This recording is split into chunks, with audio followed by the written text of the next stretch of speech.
Time for Norton Blue Jays Sports on Superstar Country 102.5 and Superstar1025.com. Hello and welcome to Minneapolis, Kansas. Trent Alexander, Dish Millen. I'm Fig Millen tonight, broadcasting on 102.5 Superstar Country.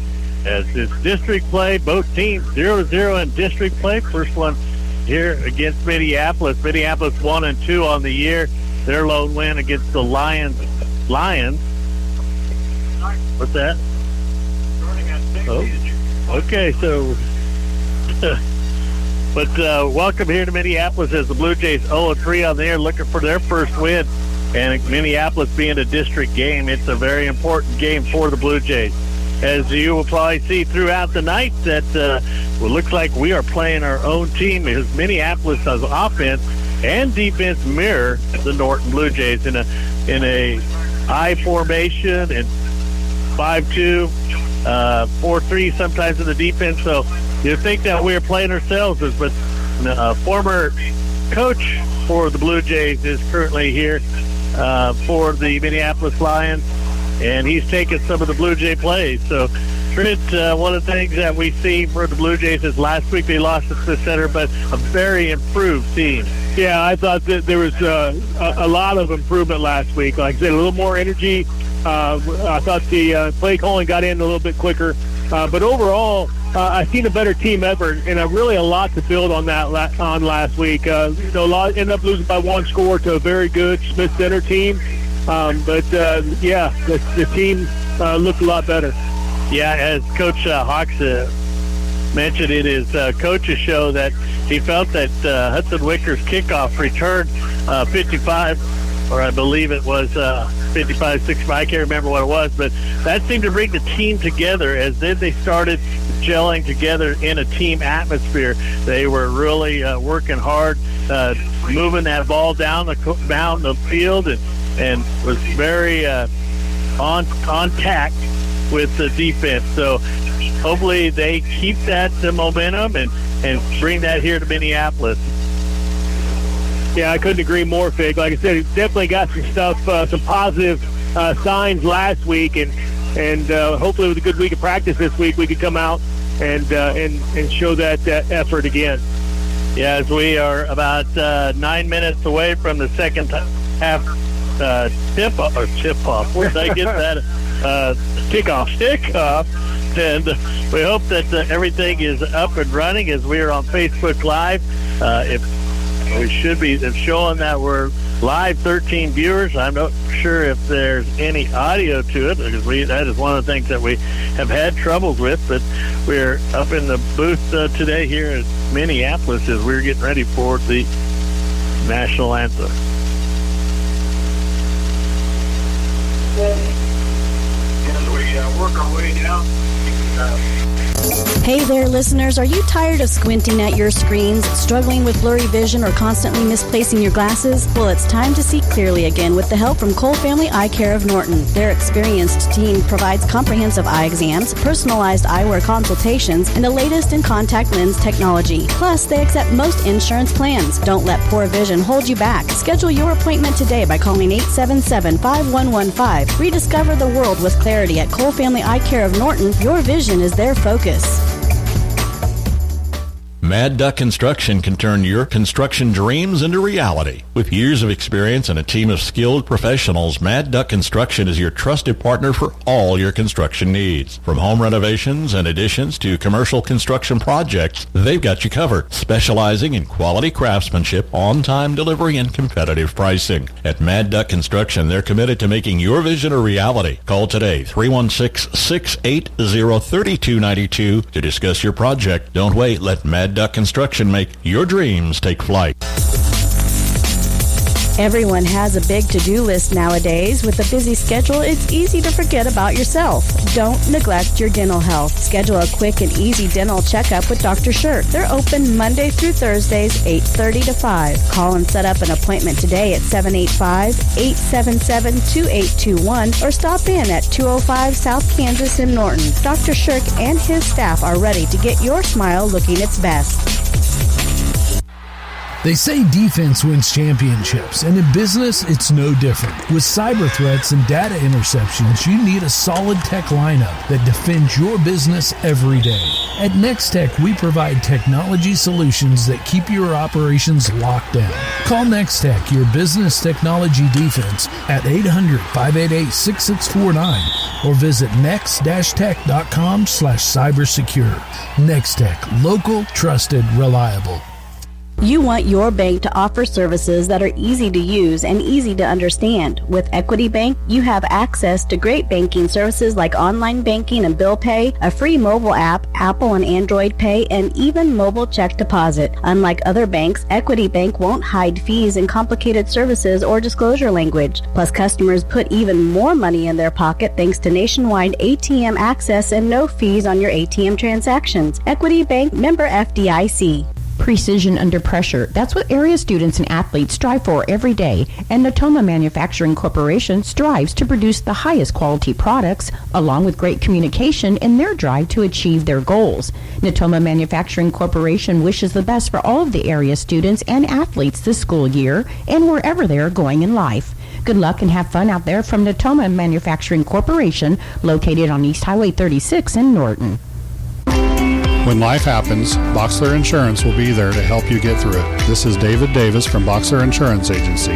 Be prepared for life's unexpected events with one of our many just-in-case insurance options. We not only assess your insurance needs and get you the policies that best meet those needs, we will also be there if you ever need to use those policies by assisting with submitting claims. Start to finish, we're there for you. Contact us at 785-877-5128 or stop by our office located at 108 North 1st in Norton. Welcome back to Minneapolis, Kansas. Big Mill and Trent Alexander. Nish Millen here in Minneapolis, Kansas on a beautiful, beautiful football night as the national anthem goes off flawlessly, and a greatest song in the whole wide world, if you ask me, and many others. The Blue Jays take the field out as they come out in a nice, tight group. And again, we hope that that's what there's going to be again tonight, tight crew, and make sure that things work out the way they want it to work out. So, Blue Jays, like we mentioned, a 28-20 loss last week to Smith Center. Minneapolis losing to a very good Ellsworth team last week. The Bearcats defeated them 47-14 on Minneapolis' homecoming. Turf Field, if you're watching on Classic Hits, and should be a pretty fast game here today, as the Minneapolis Lions will be led by number 5, Owen Just, the quarterback, and the new coach for Minneapolis also, and of course Blue Jays with a new coach and a new quarterback too. So yeah, new head coach. Yes, new head coach for the Blue Jays also. Well, not very big stands over there, Fig, but we filled them up. That's right. I don't know. Yeah. You probably got to see it on the line there. If you could hear us, please say something so that I know that the audio's working over there on Facebook Live. You can go to Classic Hits, find us there. So the Captains will be coming out here pretty quick.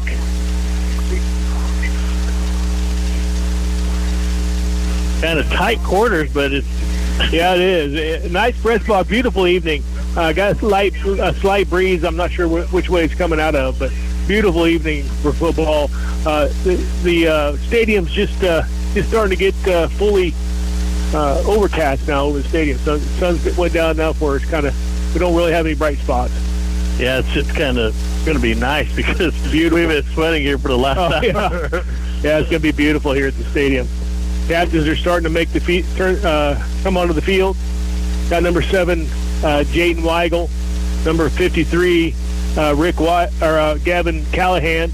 Number 13, which is going to be Hudson Wicker, and number 10, Ashton Katz, our quarterback. Probably don't know that, but all those are juniors right there, and a very large squad of junior players this year. Katz, Callahan, Wicker. I take that back. Jaden Weigel is on the end there. Yes. So, number 7. One senior and 3 juniors. Yep. So, but also Ashton Katz was the player of the week, so that might be an honor that he's getting there. So, that's 4 big leaders right out there right now. Yes, absolutely. As the referee gives out the instructions. And thanks a lot, guys, for telling me if the voice or the sound is good. Joyce, Eric, Gene. We hope good luck also, Gene. Rusty, thanks for the thumbs up, buddy. AJ, great. I'm glad that you're still tuning in. Tanner, great, man. I'm glad that we're loud and clear. As I did see, let's see here, as they will, the Minneapolis wins the flip, they will defer and kick to the Blue Jays. So the Blue Jays will have the ball first here at the district play in Minneapolis, Kansas. As we kind of get everything situated, and we'll get this game on the way. Blue Jays looking for their first win of the year as they are 0-3 on the year with losses to Oakley, TMP, and Smith Center. The Lions, 1 win against Lions, and then they have a loss against Southeast of Saline and Ellsworth.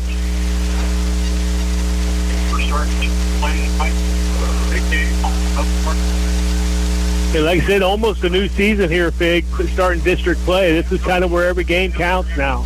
That's right. It's not like they had any easy games, but this one, they've got to make it their own and keep moving on. Back for the Blue Jays is going to be Hudson Wicker, and I'm not for sure who Caleb Kieswetter looks like. He might be back there. Yeah, number 3 and number 13. So a couple juniors back there standing on the 15 and 14-yard line. Caleb Campbell with an amazing game last week as he was everywhere, even a touchdown pass for the junior.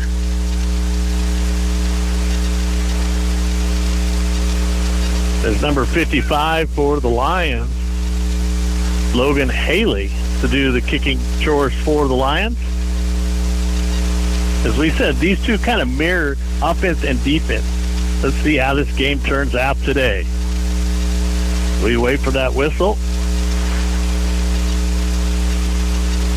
I think they've already blew it, haven't they? Here we go. Hard to hear through these headsets. Oh, they were waiting for the clock. I'm sorry. That's clock operator. Yeah. Here we go. Now we're ready for district play. Minneapolis versus Norton. And it's a nice high end-over-end kick. It'll be taken in there by Hudson Wicker at the 18-yard line. Takes off to his right, looking for sideline, cuts up, follows the block, keeps driving and keep moving his feet. He's up to the 30, up to the 26. Yeah, nice run back by Wicker. Like I said, made first contact. He got another, 5-7 yards after contact. So great run back there by Hudson Wicker. If you were listening or watching last week, Hudson, a long kickoff return to get the Blue Jays momentum going very, very quickly and very strongly. So as they now will put Wicker out to the near side, far receiver will be Jayton Weigel. Pistol formation, the I formation, Cats underneath center. Jared Bonesteel will be your fullback. And it's going to be Owen Clark gets the tailback position, and it's going to be a nice run in there by Jared Bonesteel as he gets 9 yards on that fullback dive. And Jared was big. He was a big help last week at Smith Center. Yeah, a big positive from Bonesteel last week. And like I said, seeing this carry over or spill over in this game is definitely a positive sign for the Blue Jays. As Weigel will come to the near side, split out, and the far side will be Wicker back to the I formation, 2nd and 1 for the Blue Jays. Ashton Katz gives it to the fullback. As he falls forward, he'll get the 1st and 10. It's going to be Jared Bonesteel again. 11 yards on 2 carries so far for Jared, so hopefully things will work out in that fullback position. Yeah, Blue Jays kind of like that fullback dive, and if it's working, you're getting 11 yards on 2 carries. That's pretty good momentum there for the Blue Jays. They come up at the line of scrimmage. It's going to be 1st and 10 for the Blue Jays. This time it's going to be Kieswetter to the near side, Wicker the far side. Cats underneath center. Hands it off to the tailback, and that's going to be Owen Clark, and he's going to get about 4 yards on that carry. He spun out of it. Maybe more. Yeah, he like I said, you always like to see your running backs or your ball carriers gain yards after contact, and that's what we're seeing tonight with Clark and Bonesteel. They're getting contact. They're getting those hard yards afterwards. And you might wonder where Tyler Backman is. He's been the starter. He's in there now, but they feel that they've been keying on Tyler, and they're just going to try to move him in several different places tonight. Let's see what it is. Again, it's handed off to Backman. Backman will be hit behind the line of scrimmage. And they were ready for that one. They knew, or they had a pretty good assumption that Tyler was getting the ball, and they stunted keying on him. That's right. And one of the things is that Coach Hawks told me that they may even put him in the slot or even a receiver just so they can get him outside if they are still keying on him. But at this time, kind of move out those linebackers in the free safety. That's why it's nice to have options at running back. Like I said, Bonesteel and Clark both with good runs so far early in this ball game. There they have Backman in the slot receiver right now. Twins to the near side, single receiver to far side, shotgun formation. Quick screen pass out there to Backman. Backman gets caught by the T-shirt, and he spins out of one. Maybe it gets up to the line of scrimmage, and that might be all. Yeah, we needed that initial block there. Couldn't quite get it. That initial block, Backman's fast enough. If he could get that ball turned upfield without some contact, that could have been a big play. And you're going to see that play with Minneapolis, too, because they were able to move the ball on Ellsworth that way. So that's going to be a key thing to watch. Hopefully the Blue Jays can move that on Minneapolis today. Back to punt will be Ashton Katz as the Blue Jays face with a 4th and 11 situation. Back is just for the Lions, and we got penalty flags. Yeah, it looks like we're going to have a false start on the right side of our line. We got in a little bit of hurry over there.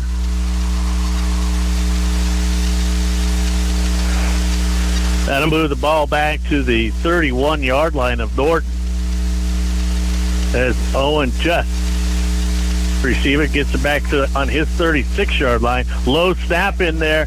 Katz is going to be able to get it off, and it's a high kick, but it's not very far, and it's going to take a Blue Jay bounce. And yeah, it did. Yeah. He was down at the 32-yard line. Well, they put a 33. Yeah. They're going to cheat us a yard already? I feel like we got cheated at least a half a yard. Yeah. Of course, we're up here looking down. Very true.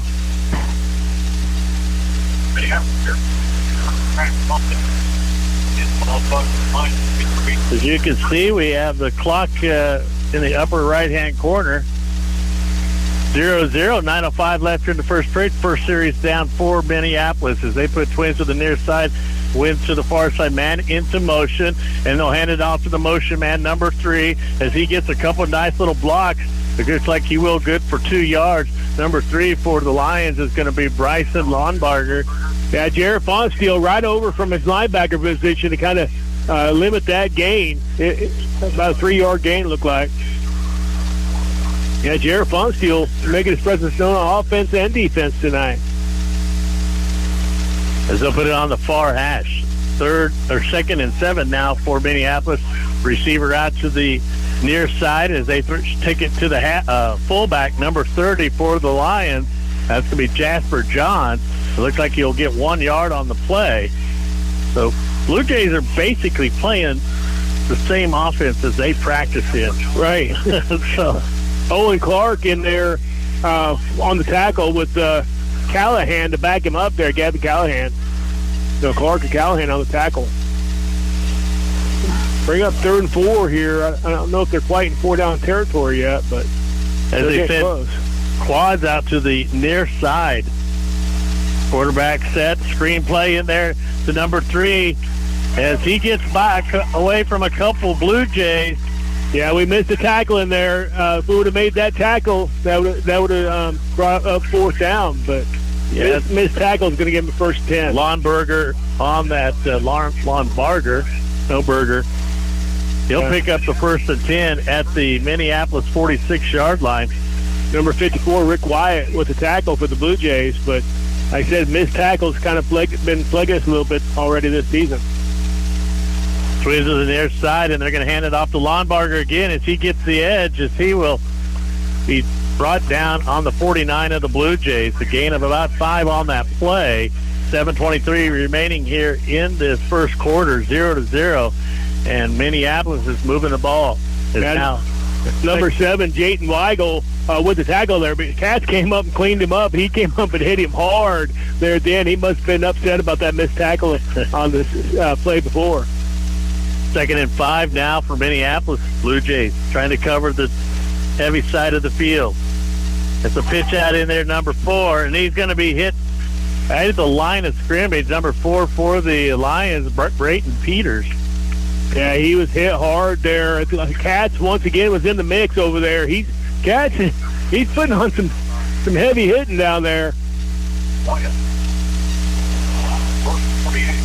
Being a 1 on the play at the ball set on Norton 48-yard line. 6:30 remaining here in this first quarter, 0-0. Minneapolis has had the ball for about 2.5 minutes, and they seem to be getting some yardage out of it. So they put a receiver to the far side. They have trips to the near side, tight into the line. Look for that screen. No, they're going to do that screen pass down the field. It's completed. It's going to be Peters, and he's going to be run down in there by Owen Clark, but not before he gets a large gain.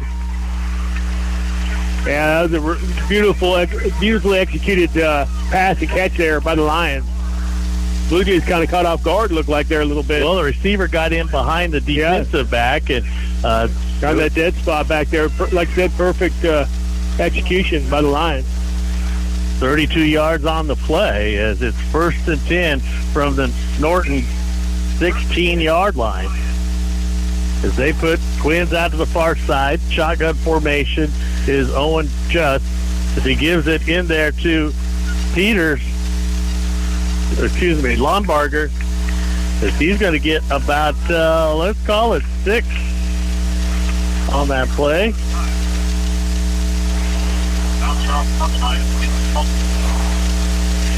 Blue Jays get a slow start in all 3 games so far this year, get a little bit behind and play catch-up most of the day or evening. Let's hope that they can keep it to a minimum. Yeah, a big defensive stand here would go a long ways to start the Blue Jays out. Like I said, kind of keep them out of that hole. This is going to be 2nd and 4 for the Lions. Again, it goes to the fullback, and he's right up the middle. He hits that line hard, and that's going to be Peters up the middle from his fullback spot. Yeah, Jarrett Fonsteel once again in there on the tackle, the linebacker for the Blue Jays. But it's going to be on the 5-yard line. It's going to be 1st and goal. 1st and goal up for Minneapolis. As they try to spread out the Blue Jay defense. As again, it's going to be the fullback, but it's going to be number 10 as he spins out for another yard, and that's going to be Charlie Klein on the carry. And number 8 in there on the tackle for the Blue Jays, Luke Clydesdale. Luke, 2 weeks ago, was the practice player of the week, so he also is getting some reward for working hard. He was practice quarterback for the practice squad. As Minneapolis sends a receiver to the near side, and it's going to be taken in there by the quarterback, Owen Just, as he is a large, major factor of this Lions team, but that's the first carry for him. Right. So it's 4 They yards. got some big bodies down there on that offensive line. They got a nice little push up front. 4-yard touchdown run by Owen Just, as they will go for the extra point with number 55, Logan Haley, the kicker. The low snap, and it's almost lost. Jayton Weigel almost had that. So that will put Minneapolis with the lead 7-0 here with 4:10 remaining in this first quarter. You've been listening 102.5 Superstar Country.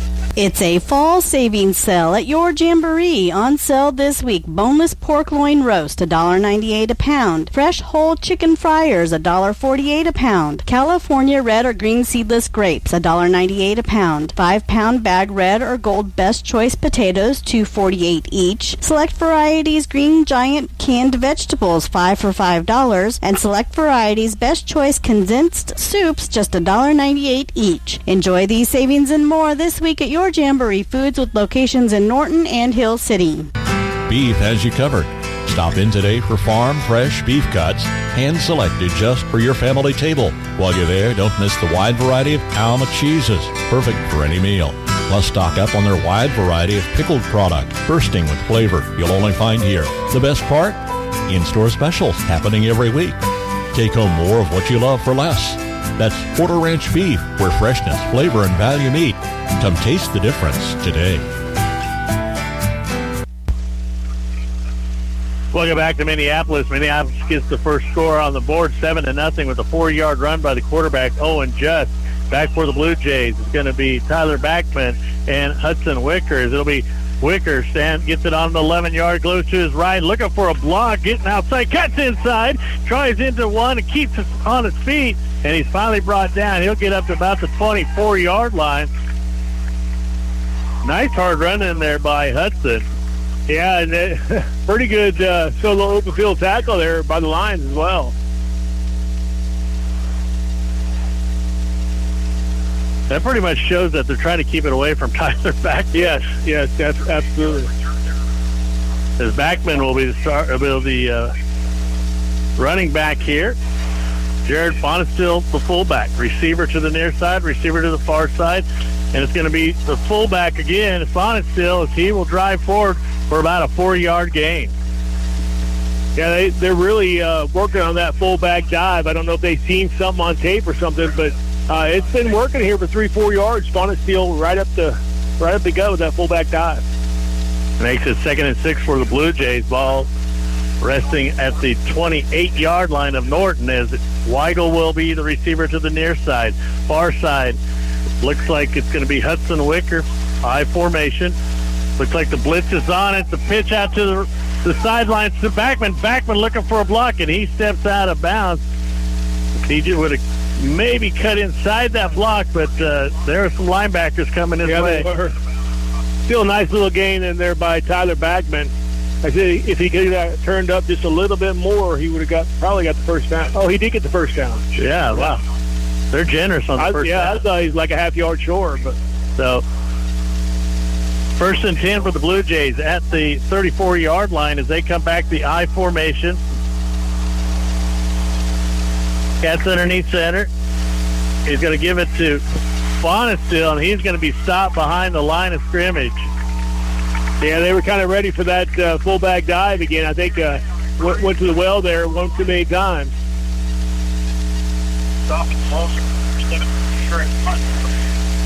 Going to be, well, they're going to give him the back to the line of scrimmage, so it's going to be 2nd and 10 now. Yeah, almost. Yeah, it was close, wasn't it? That's right. And they've gone to the right with that fullback dive each time. See if they start moving that around a little bit. Wicker to the near side. Weigel to the far side. Catch, drops back, rolls out to his right, looking for a man downfield, and it's going to be knocked out of the hands of Caden Infield. Nice knockdown in there by the safety. Owen Just. That was some good coverage downfield. He closed the gap there in a hurry. 3rd and 10 now for the Blue Jays. That was a pass to the tight end, Caden Infield.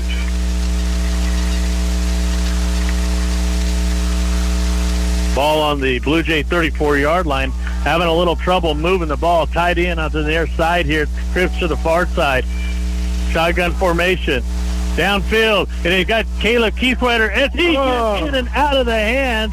Man, Caleb was looking that in. It's coming right, tear-dropping right over his shoulder. Just couldn't quite get the ball in.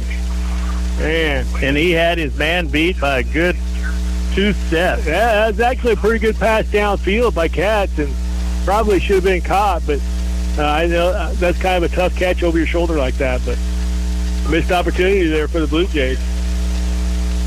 Catch back to punt for the Blue Jays. Owen Just standing on his 33-yard line.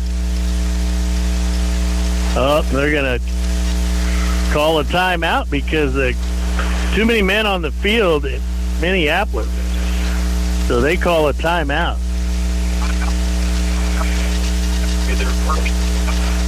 So here we are, 7-0, 2:23 left in the first quarter. Blue Jays 2 series downs, but not able to move the ball.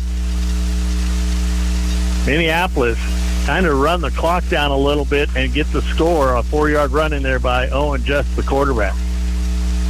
And they had a lot of mixture of passing, pitch out, and yeah, he did. They did had a good, really good mixture, and pretty well successful on all the stuff they did too. We hope that you're enjoying Facebook Live on Classic Hits. It looks like we have 106 people on there today. We hope that you're enjoying this game. We hope it gets just a tad bit better. But you also listen to 102.5. You can also find us at the app as 102.5 Superstar Country. Just go to Classic Hits webpage, Facebook page, and hopefully that you will find the tab there as we get the kick. A nice high kick, and it's short, but just underneath. And I didn't see him call for the fair catch. I didn't either. But it was a very high kick. That was up there forever. So 1st and 10 at the Minneapolis 40-yard line.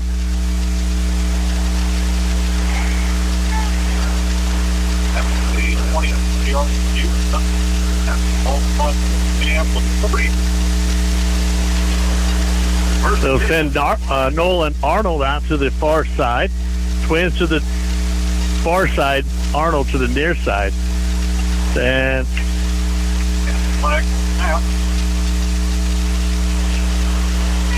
flags, and it's going to be offsides on the Blue Jays. 2:15 remaining in the first quarter. Norton trails 7-0. And a penalty cost them 5 yards. And that just drives the coach crazy when you got one of your defensive line guys jump the count like that. 1st and 5 yards to go. There's 8 Minneapolis in the shotgun, and it's going to be Just right off the right tackle, being chased in there by Ashton Katz, but he's going to be beat. It's going to be a 55-yard run by the quarterback, Owen Just. Yeah, that's his second carry, second touchdown. Right. Yeah, what a gaping hole right up the middle, too. I'm not sure whose assignment that was, but there wasn't anybody that even got a hand on him. Kicker out there, number 55, Logan Haley, as they lead now 13-0, 2:05 remaining in this first quarter. Dayton comes flying in there like he did last time. He might get this one. Haley, the kicker, and this time it was Cope Railsback was almost in there. But it's good, and now our score 14 Minneapolis, Norton 0. Kawasaki's Ridge and Ridge XR family set the new off-road standard. Built for work and play, Ridge side-by-sides deliver versatile performance with a powerful 4-cylinder engine and premium interior features. And for even more trail-taming power, the Ridge XR family offers more horsepower and versatility for rugged work or advanced play. This is peak premium performance. See Norton Sports Center, West Highway 36 in Norton for more information. Hungry for a ranch-raised flavor you can trust? Come taste the difference at Bow Creek Ranch. They raise premium beef, pork, and even yak naturally and responsibly, so your family gets wholesome, delicious meats straight from their pastures to your plate. Whether you're firing up the grill, stocking the freezer, or planning a special meal, Bow Creek Ranch has the quality cuts you're craving. Bow Creek Ranch, beef, pork, and yak, ranch-raised, family-raised, and downright delicious. Visit their website, bowcreekranch.com today. Welcome back. A 55-yard run in there by Owen Just. as he goes down the right sideline for the touchdown. Extra point was good. 2:05 left in this first quarter. Minneapolis 14, Norton 0. Back take the kick is Backman and Wicker as they both stand on the 15-yard line.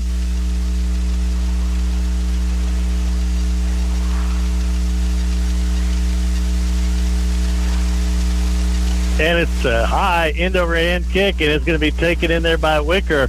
Wicker going to cut back. He hesitates. Probably shouldn't have hesitated, but he will get up to the 34-yard or 29-yard line. Yeah, I think he wanted to go left and he decided to go right kind of the last minute, and that stutter step really cost him. The defenders were able to get down there and really get him for not much gain. 1st and 10 for the Blue Jays at the Blue Jay 29-yard line as they'll send twins to the far side with Backman in the slot on the far side. Tight end will be here on the near side. Shotgun formation for Ashton Katz. Takes a snap, goes off the right tackle, breaks up one tackle, still on his feet. He's going to get up about 8 yards on the carry. They're like, well, if you're going to run your quarterback, we're going to run ours, right? That's right. And it was kind of in the same hole. Kind of like Barsfield last week. You know, we've seen some pretty good runs from out of Cats this season. You know, if we get enough people to carry that ball, they won't have anybody to key on. Right, exactly. So, trips again out to the far side. They're same formation as last. The 2nd and 2 now for the Blue Jays. Cats with the quick screen to Backman. Backman gets the first down, has room to run. He's going to get across the 50 or right at the 50-yard line. Looks like a nice screen pass in there by Backman. That 11. They put it at the 50. Yep. 11-yard pass completion in there from Cats to Backman. 1st and 10 right at the 50-yard line. And they're kind of getting, ingenuity there, trying to get Backman the ball in some, like you said, some different ways. Yeah, we put too many guys out there. They're going to start wondering which one's going to get it this time. As the Blue Jays will go trips to the near side this time, stay in the shotgun, and Cat's looking back. Gets Keithwetter gets a nice couple of little cuts in there, and he gets up to the 45 of Minneapolis. That's field position for the Blue Jays. Yeah, really nice footwork in there by Keithwetter. He was able to dodge a couple would-be tacklers there and get another, 2 or 3, 4 yards out of that. 6-yard gain off that pass. The next 2nd and 4 now for the Blue Jays. Wicker, Keithwetter, and Backman on the far side as they're just switching back and forth, trying to get a good position. Catcher carries the ball, cuts back, and he'll be up to about the 42, about a 3-yard gain in there by Ashton Katz, the quarterback.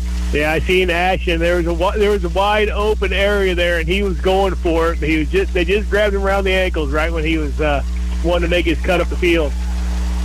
So that'll be the end of the first quarter as Norton currently trails by the score of 14-0 in the Lions territory at this time. You're listening to 102.5 Superstar Country. Make every acre on your farm profitable and do it with the help from Bailey Ag Solutions. Grant can help your farming operation with quality and proven channel seeds, BW Fusion, and Pivot Bio. McKinsey can help with Farmers Mutual Health and crop insurance. It's like the name implies, Bailey Ag Solutions. Call Grant or McKinsey anytime, 785-871-7065 to help out your operation. Let Bailey Ag Solutions help make every acre on your farm profitable. Are you drowning in a sea of numbers and paperwork? It's time to take control of your finances with the help of the experts at Mapes & Miller LLP. Their team of experienced CPAs and tax professionals are here to guide you through the mazes of taxes, investments, and financial planning. Whether you're an individual seeking personal tax solutions or a business owner aiming for financial growth, they've got you covered. Trust in their precision, dedication, and commitment to your financial well-being at Mapes & Miller LLP, located on East Highway 36 in Norton. 3rd and 2 for the Blue Jays. They know the first quarter 14-0, and it's going to be is that Backman carrying the ball? It's going to be a loss on the play. Tyler Backman's going to lose 1 yard on that play. Now makes it 4th and 3 for the Blue Jays as they will set the ball on the Minneapolis 48-yard line. Got a little score update. Got Phillipsburg leading Beloit 14-0 and Smith Center leading Plainville 6-0. As the Blue Jays will go for it, they go back to the I formation. Receivers left and right. Katz will give it to the fullback, and they're going to stuff him. And that's going to be Jared Fonestill on the carry. Loss of one on that play. They've been using that fullback dive. It's fairly successful tonight, but they were ready for that one there. No room for Jarrett to run through at all. So, going to be given to the Minneapolis Lions at their own 44-yard line. 1st and 10.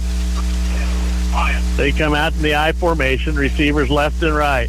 They're going to give it to the fullback, and he's hit a couple times, but he breaks his tackles, and he gets up to about the 49-yard line, 5-yard gain in there for the fullback, number 4, Brayton Peters. He bounced off, 2, maybe 3 Blue Jays before Jayton Weigel could finally break him down. 2nd and 5, 10:58 here in this first half. 14-0 lead for Minneapolis, and they've been doing it on, they did it on one pass, and now the 2 runs by the quarterback for touchdown. As they go single back set, Blue Jays are going to have an offside. They're going to do a free play, and here goes a pass down to the sideline, and it's completed. He got wide open, deep, really deep. Yeah. Blue Jays just kind of stopped on the play there. They knew they were offside. They just kind of stopped playing. Yeah. The Lions knew they had a free play there and hit one deep downfield. And I think that they got away with an offsides, but there's really no excuse for that defensive line to be jumping. I mean, that drives coaches crazy, and that's happened. This second time it's happened tonight. 1st and 10 for Minneapolis in the Blue Jay territory, just off the 35-yard line, and it's going to be just with the ball, and it's going to be Cope Railsback bulldogging him down to about the 45. Oh, now they're pushing and shoving. Yeah, they didn't like Cope, showboating to the crowd. I'll tell you what, Cope went through there and grabbed him, was not letting him go. Exactly what the Blue Jays needed. They needed somebody to step up and make a play, get some excitement going back on that defense. Going to be 2nd and 16 now, 6-yard loss of their Cope Railsback just went in there. He knew the quarterback was going to drop back and just bulldogged him down. Yeah, Blue Jays need to make defense needs to make a stand here. Going down 3 scores here in the first half would be tough. So Blue Jays need to try to get the ball back here if possible. A little frustration in there with alignment and a lot of pushing and shoving went on in there. As now they put twins to the near side, single receiver to far side, shotgun formation just in there. Throws it downfield, has a man open, and it's going to be caught at the 3-yard line. He just heaved it down there. He did. There was 2 Blue Jay defenders down there as well, but kind of able to thread the needle. As the Blue Jays were getting in behind the line of scrimmage, but they didn't put very much pressure on the quarterback as he throws a 45-yard bomb. I didn't see who the receiver was. Number 6, Braden Johnson. So they're going to call that at the 4-yard line. 14-0 is our score. 8:43 Minneapolis with the 1st and goal on the Blue Jay 4-yard line. So they're going to give it to number 3, Peters, I believe. That's Brayton Peters. Yeah, Jarrett Bonstein and Clark in there for the Blue Jays with the stop. That's kind of a 1-yard loss even in there. Great penetration up front, or by the linebackers, Clark and Bonstein. 2-yard carry in there for, did they say Longberger? I thought it was Peters. Longberger, yeah. As Jasper John's in there now as the fullback. And it's going to be Owen Just in for the touchdown. 2-yard touchdown, his 3rd touchdown of the evening. Or did Johns get one earlier? Quarterback got 2. So that should be his third, right? 7:59 remaining in this first half. Minneapolis up 20-0. Extra point attempt in there by Haley.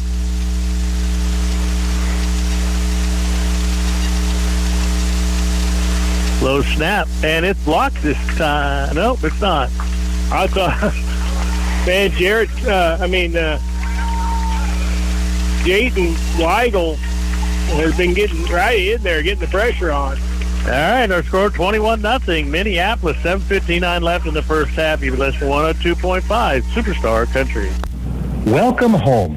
Anby Home's long-term skilled nursing facility in Norton offers personal care, including 24-hour nursing, freshly prepared meals daily, activities and exercise programs, and a private room, including a personal restroom for residents at no extra charge. Anby Home of Norton would love to welcome your loved one home. Talk to Megan, 785-877-2601, or stop in at 201 West Crane in Norton. Welcome home. Craving something delicious? Pizza Hut has you covered. For a limited time, get 2 large pizzas with up to 3 mouth-watering toppings each, plus a side of their famous breadsticks, all for just $30.99. That's right, whether you're a pepperoni lover, veggie fanatic, or meat feast enthusiast, Pizza Hut has the perfect deal for you. Hurry, this offer won't last long. Call now or order online at pizzahut.com and make tonight a Pizza Hut night. Only $30.99 for 2 large pizzas and breadsticks. Don't miss out. Welcome back to Minneapolis. 7:59 left in this first half. A 2-yard run in there by the quarterback, Owen Just, to give the Lions a 21-0 lead here in Minneapolis. And we had mentioned that Blue Jays have been falling behind early in the game and making it a nice, respectable game, but I kind of hope they start doing something now. You got to put the foot on the gas here pretty soon. Haley to kick off. And it's Wicker. And it looks like Wicker will get a take it at the 19. Looking for a block to come up. Goes up across the middle. And he's whirled down about the Blue Jays' 31-yard line. Yeah, Blue Jays really need to get something going offensively here. We've had some good runs, just the same thing plaguing us. We got to get a string of plays put together.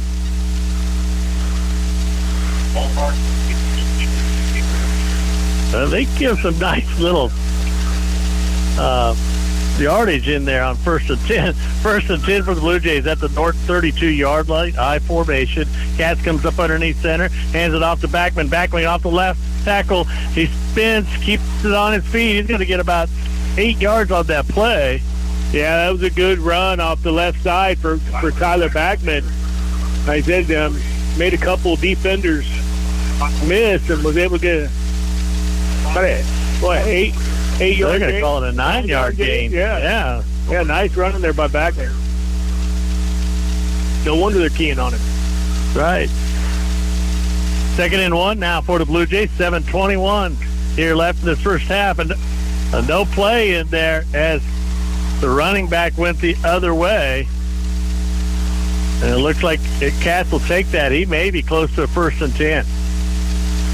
Yeah, Katz is looking to hand off behind him, and nobody is there, so he just brought the ball back in, and one of them got the first down. Got the 1st and 10 ball at the Blue Jay 43-yard line. 7:11 remaining in the first half, 21-0 Minneapolis. As they line up with twins to the near side, that's going to be Weigel and Kieswetter. Shotgun formation for Ashton Katz. Puts the man into motion. It's going to be given by Katz. Katz goes upfield. He'll get across the 50-yard line. Another nice, strong run right up the middle by Ashton Katz. Kind of got that spin move from Tyler Backman. They made contact with him. He spun right out of it. Always falling forward, which gains that extra yardage as well. We're going to call it 2nd and 2 at the Minneapolis 49-yard line. They come up the line of scrimmage again. It's going to be Kieswetter and Weigel to the near side. Far side is going to be Backman And Wicker. Long snap in there, and it's going to be Ashton Katz. He'll get one on the play. The Katz just got to put his head down. He knew he was running into a wall there. He was just trying to keep those legs churning, that momentum going, but not much yardage to be had up the middle that time. 3rd and 1 now for the Blue Jays. 5:59 remaining here in this first half.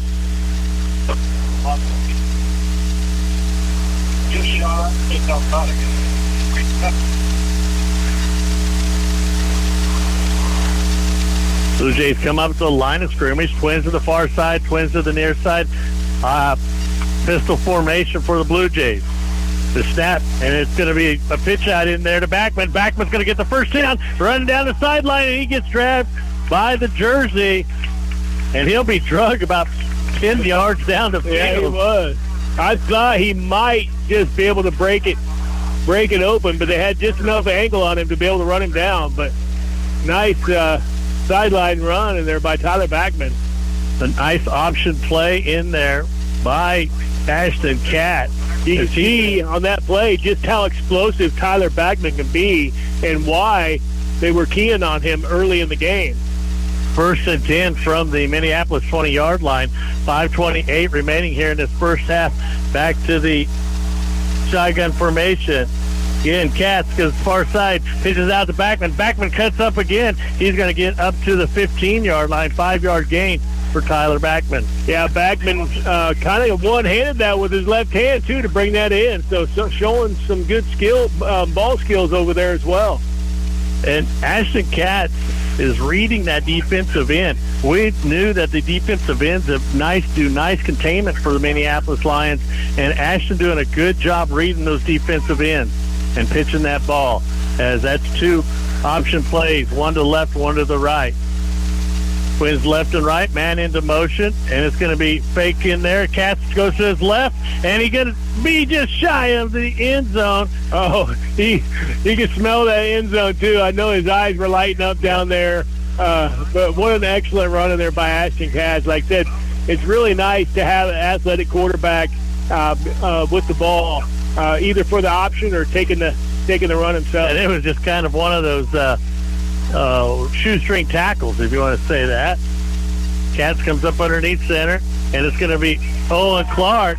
Yeah, they sniffed that out in a hurry. Clark's actually going to lose some ground there. Loss of 1 on the play. Now it's going to be 2nd and goal for the Blue Jays. On about the 2.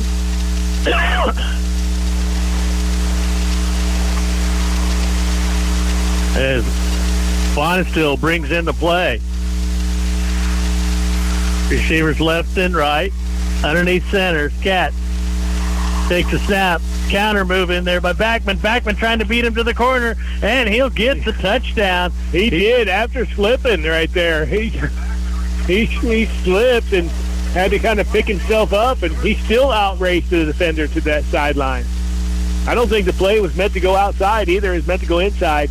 But after he slipped, he had to it was a race to the sideline. Extra point attempt in there by Ashton Katz, the holder, Caleb Kieswetter. Blue Jays get on the board with 4:01 left in this first half.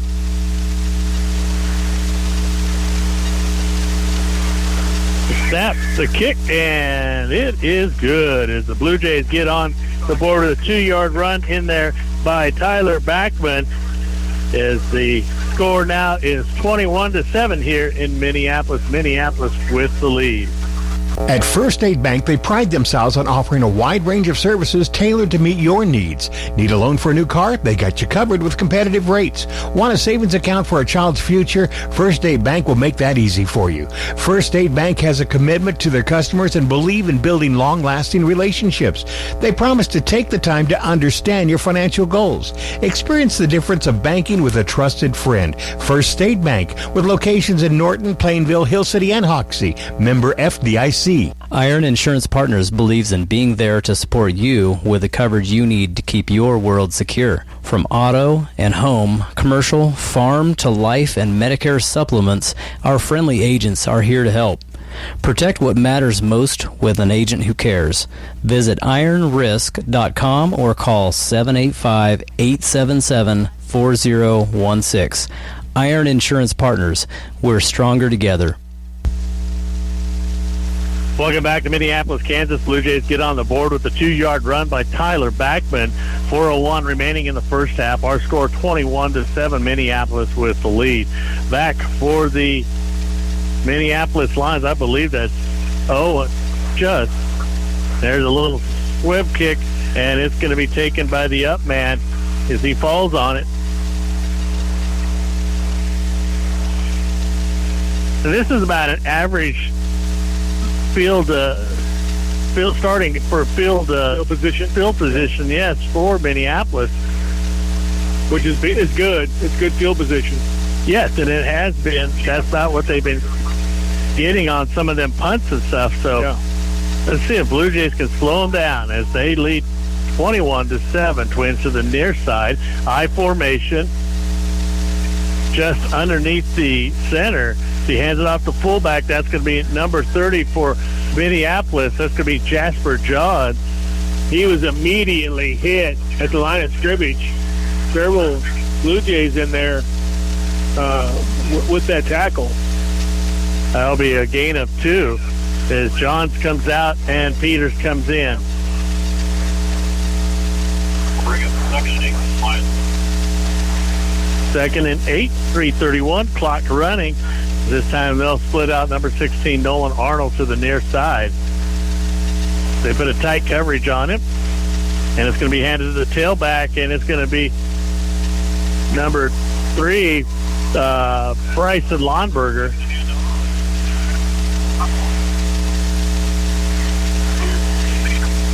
Gain of 3 on the play, 3rd and 5 for the Lions. 3:02 left here in the first half. 21-7 is our score. Minneapolis with the lead. Yeah, and Luke Clydesdale in there with Jarrett Fonesteel on the tackle for the Blue Jays.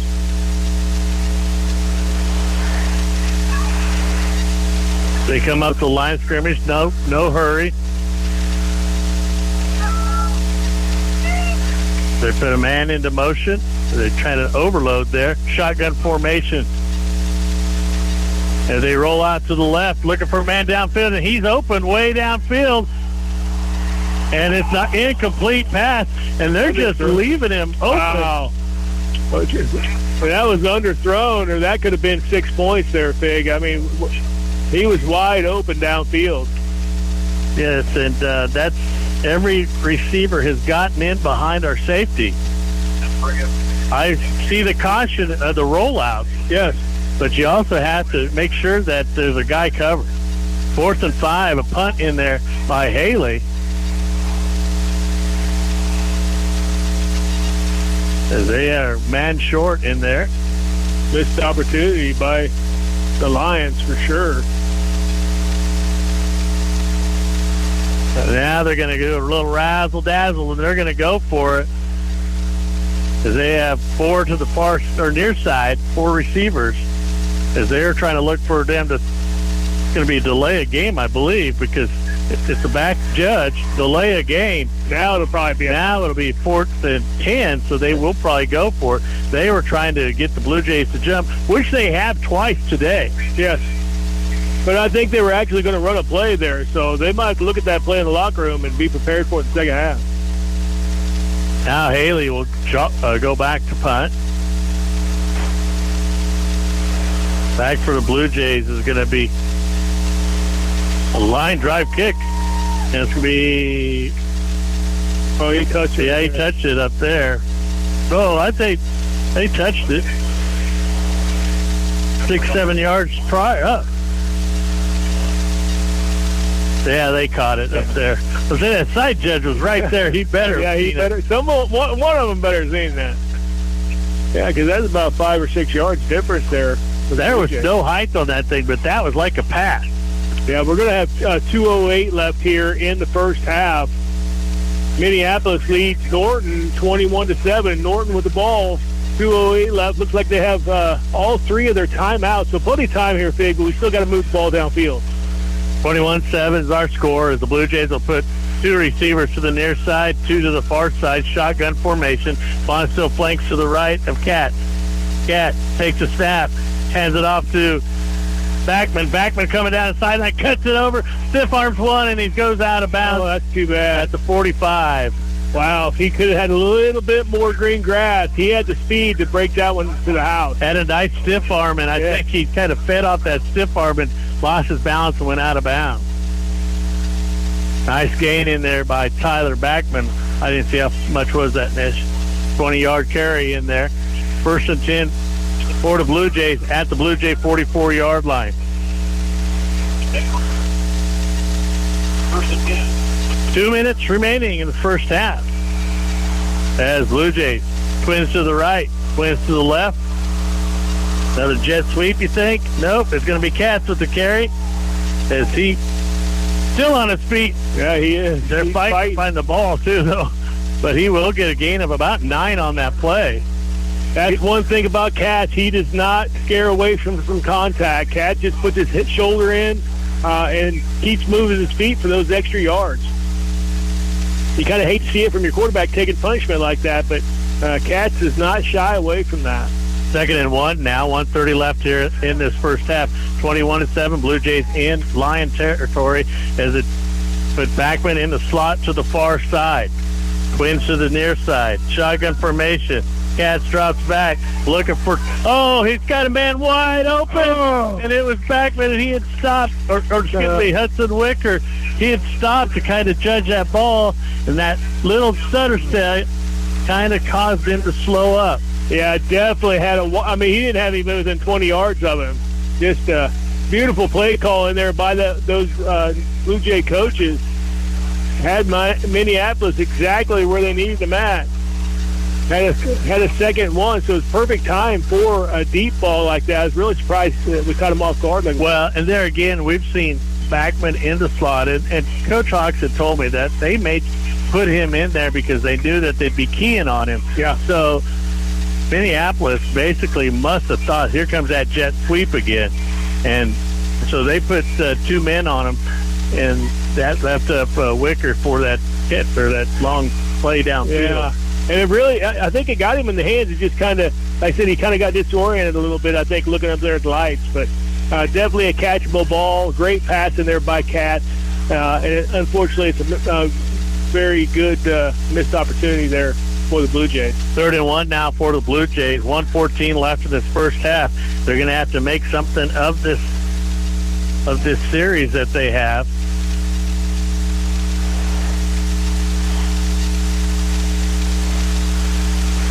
Yeah, I'd really like to see 21-14 a half instead of 21-7. Be a lot of big momentum here for the Blue Jays. They get to scoring position at all. As they're going to put trips to the far side. Shotgun formation. Snap. Katz rolls out to his left, looking downfield. Going to take the ball, gets the 1st and 10, running down the sideline, and he'll go out of bounds about the 32-yard line.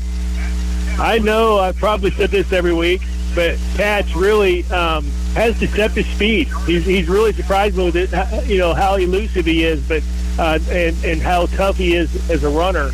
But his speed is really surprising too. Looked like, was that 16 on that 16-yard play for Katz, as he was looking for a receiver downfield, but he tucked it in as he rolled out to the left side, run down the sideline, goes out of bounds, stops the clock with 1:06 remaining here in this first half. Trips to the near side, shotgun formation again.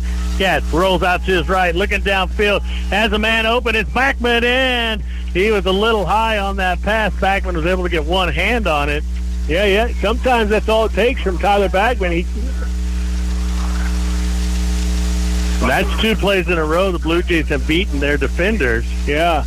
But Backman caught an option pass. Now, I know it's not that far, but he caught an option pass earlier with one hand. So he can do that. Just another kind of little missed opportunity there. Under 1 minute remaining here in this first half. 2nd and 10 for the Blue Jays. It's going to be Keith Sweater to the far side. Wicker to the near side. It's going to be Backman in the slot. They're going to now overload the near side of the field. Shotgun formation. And it's going to be a fullback counter, but It wasn't going very far, just right back to the line of scrimmage. No, it was trying to be a deceptive play. They pushed everybody to the right, and then they ran Faunasteel to the left. So nobody was fooled there on the line of scrimmage. Timeout. We'll take a quick timeout. We're listening to 102.5 Superstar Country. It's the happiest time of the day at Sonic. Happy hour from 2 to 4 p.m. Sip on your favorite drinks and refreshing slushes for half price.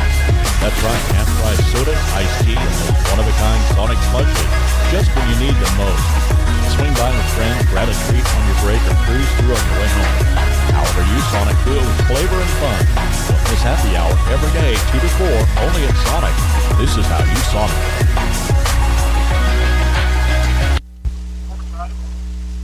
Welcome back. Blue Jays face for the 3rd and 10 situation. Ball rests on the 32-yard line of Minneapolis. They've had 2 receivers wide open and wasn't able to get the ball to them. Yeah, they got the ball to them. They wasn't able to connect. That's right. Yeah. In and out of the hands of one and one-hand try on the other. Again, Backman will line up in the slot receiver at the near side, and a rollout by Katz. Katz throws it short, and it's Backman who will have the 1st and 10. Yeah, they're still got time here. They got 2 timeouts left. They'll have about 42 seconds. Quick offense here, 42.6 seconds left here in this first half. Blue Jays on the 20. I don't know if that was necessary, really. They have a timeout. Right. They got 2 timeouts. Two timeouts, and now that's going to bring up 2nd and 10 now since they clocked the ball. I was really kind of surprised that they didn't use a timeout there instead of wasting a down. Well, and this is when you need to do it. I mean, you get it. Pretty much got 3 downs now to either get a first down or get in the end zone instead of 4.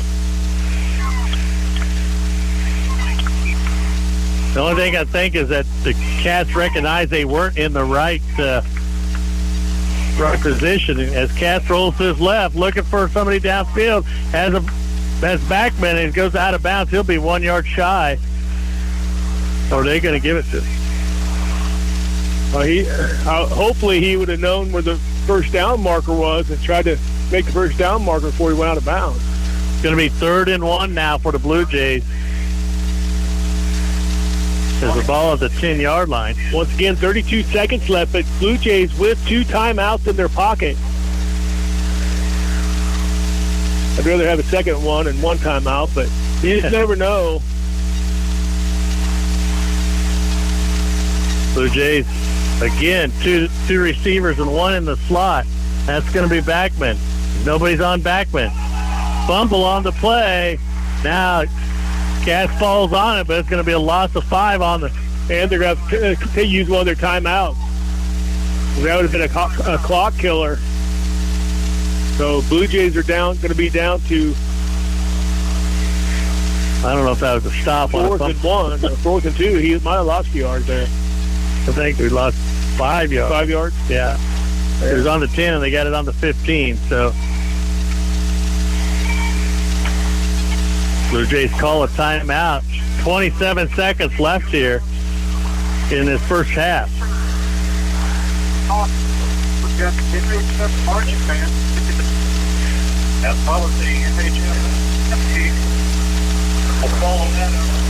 Yeah, kind of a bad time for a bad exchange there.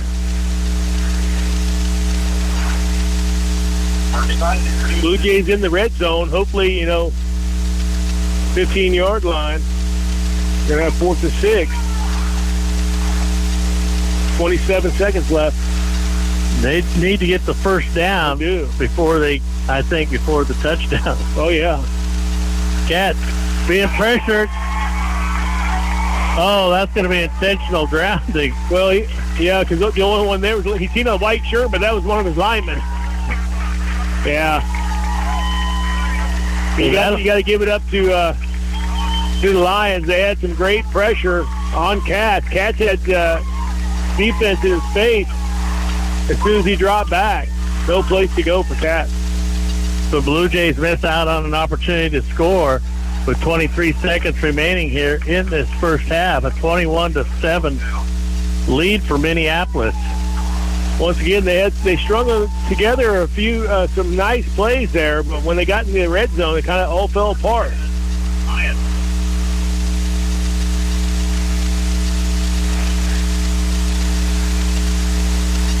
They line up in the shotgun. Minneapolis, it looks like Norton's going to take a timeout. As I think they're going to go downfield right away, and they have beaten us. Oh, yeah, deep on every pass play. Yeah, they need to stick some guys down there. Minneapolis does have one timeout left, but only 23 seconds to go here in the first half. Minneapolis has the ball on about their own 26-yard line. They do currently lead the Blue Jays 21-7. I'd like to thank the 120 viewers on Facebook Live tonight. It is quite a ways down here. And I don't know if some of them ever remembered that Fortis, there's road construction, so we had to take a different way. Yeah. And it was a nice little jaunt down 36 and down Highway 81. So that's probably the way we're going to go home tonight, but hopefully it won't be with sorrow in our heart. Right. Right. First and 10 for the Lions as the ball is resting on the Blue Jay. Now the Lions is 26-yard line. As they're going to line up two receivers, one wing back here on the near side, two receivers. And it's going to be a run play. And Fonsteel is going to run him down. Keep him inbound. And they're going to call a horse collar on Fonsteel. We haven't seen a whole lot of flags tonight and a couple defensive offside penalties by the Blue Jays, but other than that, not a multitude of them. But that was a late call, and I seen Jared reach up in there. Oh, they're going to wave it off, but I did see him reach up in there. Around that, he was high, but I never really seen him pull him back horse collar-wise, so I'm glad they waved that off.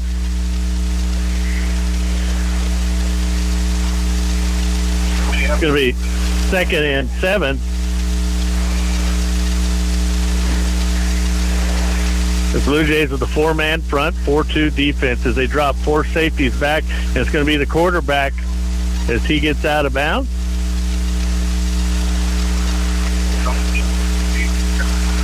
Okay, 4 seconds left here in the first half. And they'll probably go for it. They've seen Norton move the ball here lately, so they were going to feel a little bit more safer if they can get another touchdown on that board. This should be the last play of the first half. Minneapolis does lead Norton 21-7.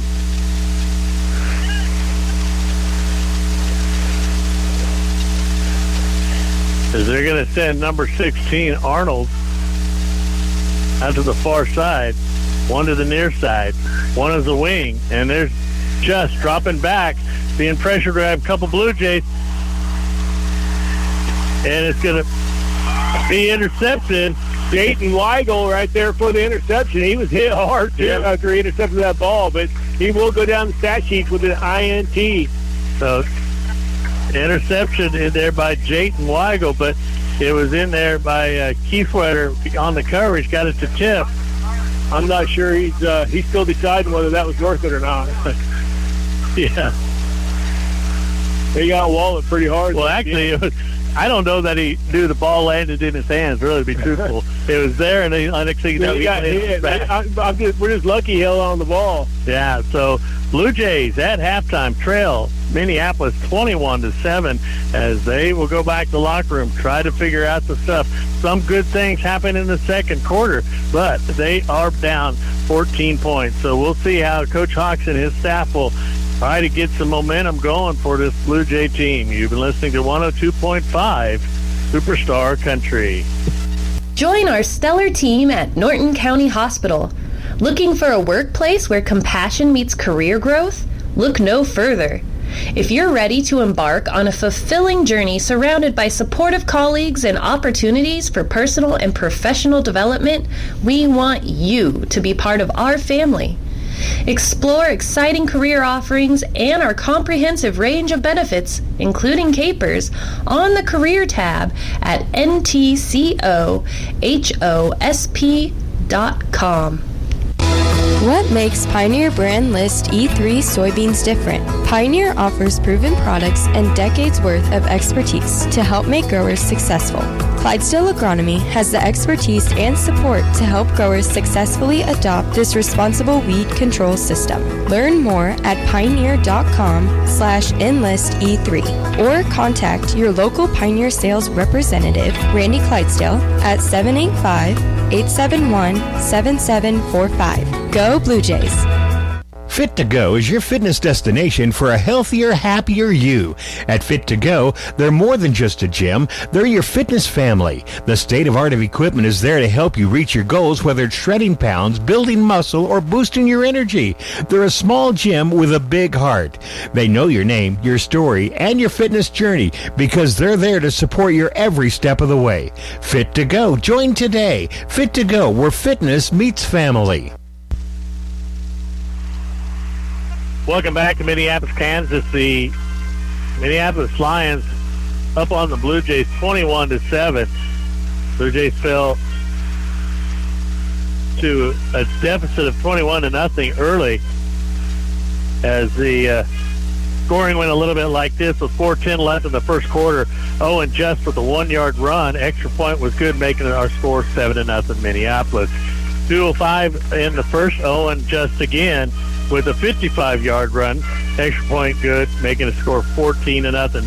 7:59 in the second. Again, an Owen Just 2-yard touchdown. Extra point good, making our deficit 21-0. There's 4:01 left in the second. Tyler Backman with a 2-yard rush. Extra point good, leaving our halftime score at 21-7. And for the Blue Jays stats, Ashton Katz is 6 for 10, 28 yards. And as a running backs, it's going to be Ashton Katz, 10 carries for 56 yards. Tyler Backman, 8 carries for 64 yards and 1 touchdown. Jared Fonstill, 6 carries for 14 yards. Owen Clark, 2 carries for 2 yards, for a total of 136 rushing. In the receiving, Tyler Backman, 5 catches for 22 yards. Caleb Kiesler, 1 for 2 yards. Hudson Wicker and Caden Denfield, both targeted, but no catches. A total yardage for the Blue Jays, 164 yards, and that's 26 rushes, 10 passes, total 36 plays. For the Minneapolis Lions, it's Owen Just he's 3 of 5 for 77 yards and 1 interception. Brayton Peters is 1 for 1 for 15 yards.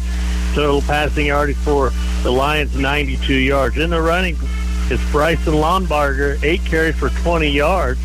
Owen Just, 4 carries for 58 and 3 touchdowns. That's 55. Brayden Peters, 2 rushes for 6 yards. Jasper Johns, 2 carries for 5 yards. Charlie Klein, 1 for 4. A total of 93 total yardage in the rushing. In the receiving, it's Braden Johnson, one catch for 38 yards. Brayden Peters, 1 for 32. Nolan Arnold for 1 for 15. Bryson Lombarger, 1 for 7 for 92 yards. Total yardage, 185 yards, 3 touchdowns, 1 interception, 17 rushing plays, and 6 pass plays. A total of 23 total plays for the Lions. So, Trent, the stats show that it's tight, but they're winning by the big plays, and we've seen a lot of big plays this year by our opponents, and it's Blue Jays were able to kind of tighten up late in the second quarter, but right now it's 21-7, and I don't know what is some of the things that you think that you've seen in the first half that the Blue Jays should be working on in the second half. The Blue Jays need to be working on stopping that quarterback. Like I said, some big plays from the quarterback. Obviously talented, right? But we got to draw something up in there where have somebody keying on the quarterback because he's killing us here in the first half. Like I said, missed opportunities. I really see 2 pretty evenly matched teams out there, just like we mentioned. They run a lot of the same, some of the similar plays, things like that. But missed opportunities by the Blue Jays. A couple drop passes, this should obviously be 21-14, but it could be even closer than that. A couple big plays we gave up on their side and didn't make on our side is the difference here in the game. Yeah, and as I see it, I see the same thing. I'm seeing that we're so worried about the quarterback right now that we're allowing the receivers to get behind our safety. Yeah. And they're leaving it wide open. Not enough rushing on the quarterback at this time. I noticed the second quarter they were able to get in a little bit better. We've seen Cope Rosebach with a sack there for 6 yards. And, he's just an elusive quarterback, and he has some great play today. And we knew that there was a big majority of their offense was the quarterback, but they have 6 different people have touched the ball, may it be pass and or running today. So only touchdowns are by the quarterback. So on the opposite side for the Blue Jays, we're seeing that we're trying to get Tyler Backman open, trying to get outside. They started out with the inside run, see where we could go with that inside run. No gains in there.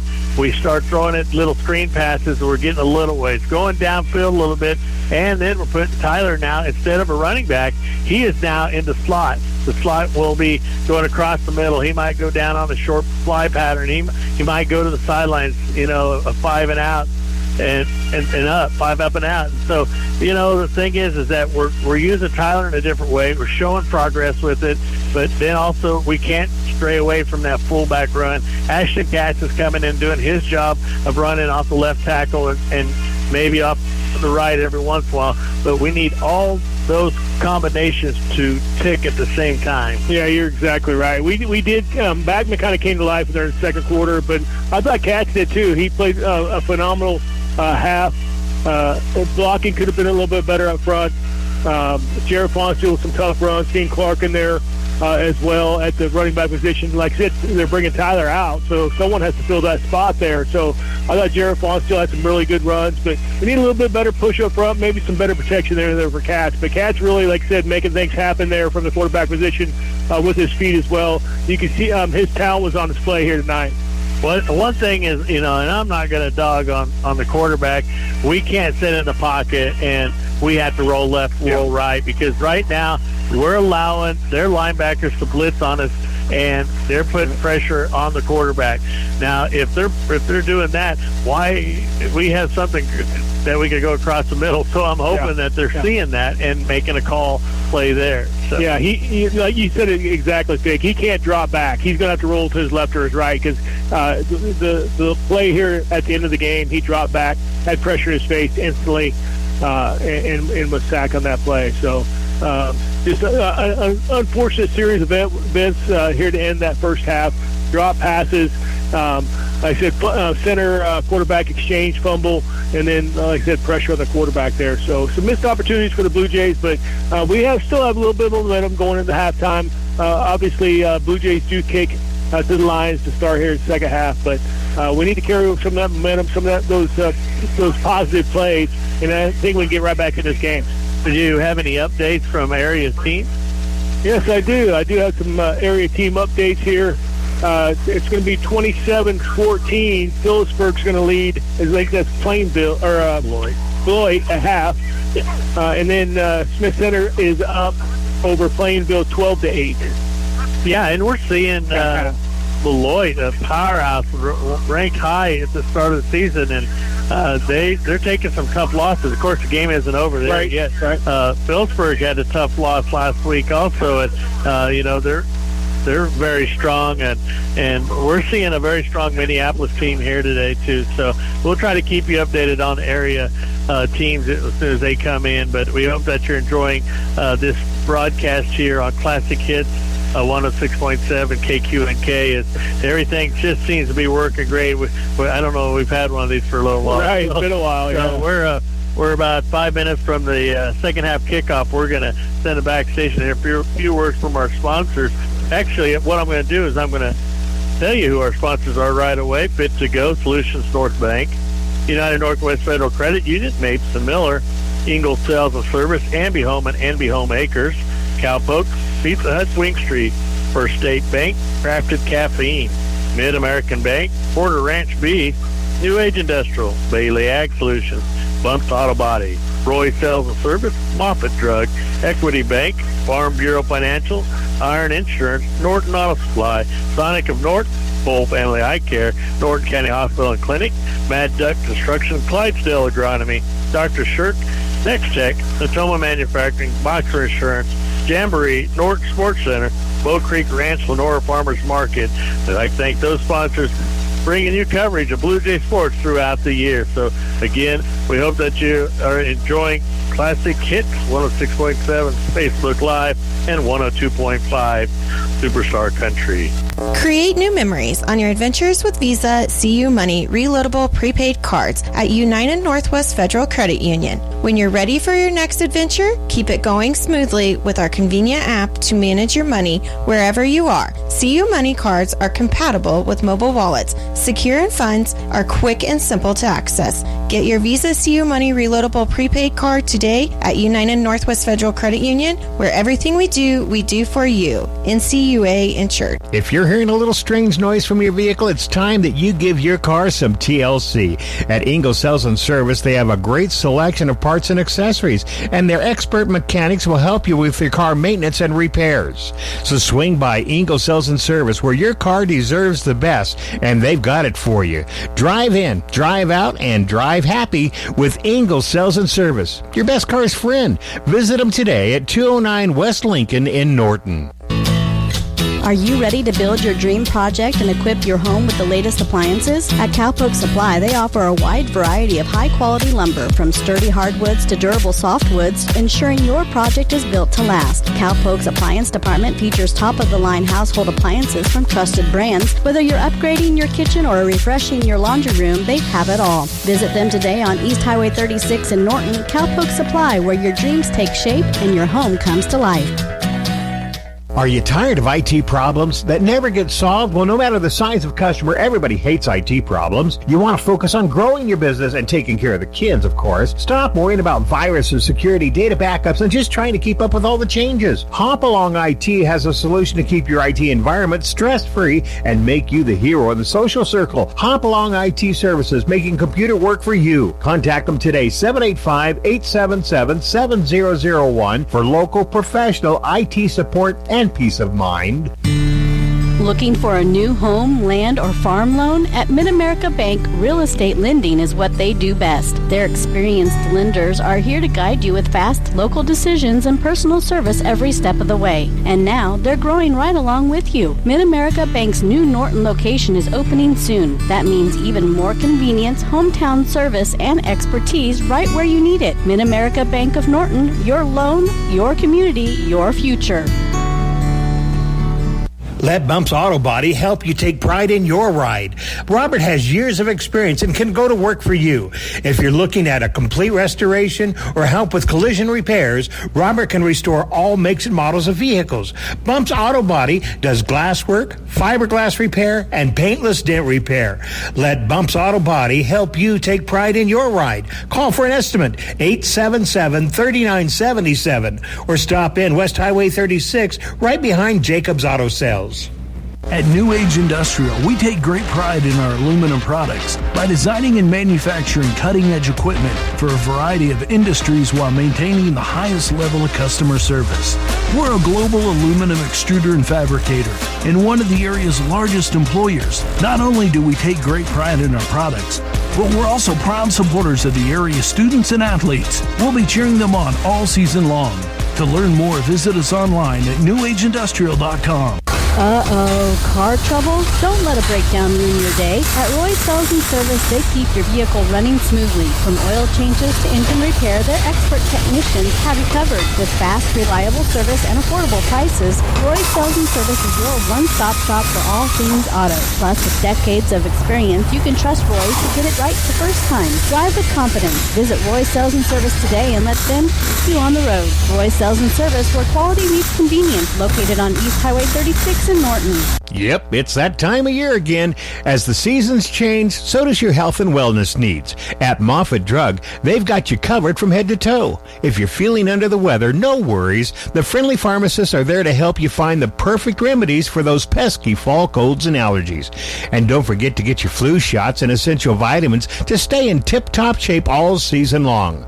Remember, your health is their top priority at Moffitt Drug, downtown Norton, where autumn meets wellness.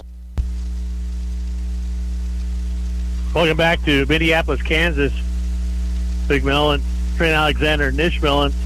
We're about 2 minutes from the second half kickoff. 21-7, Minneapolis with the lead.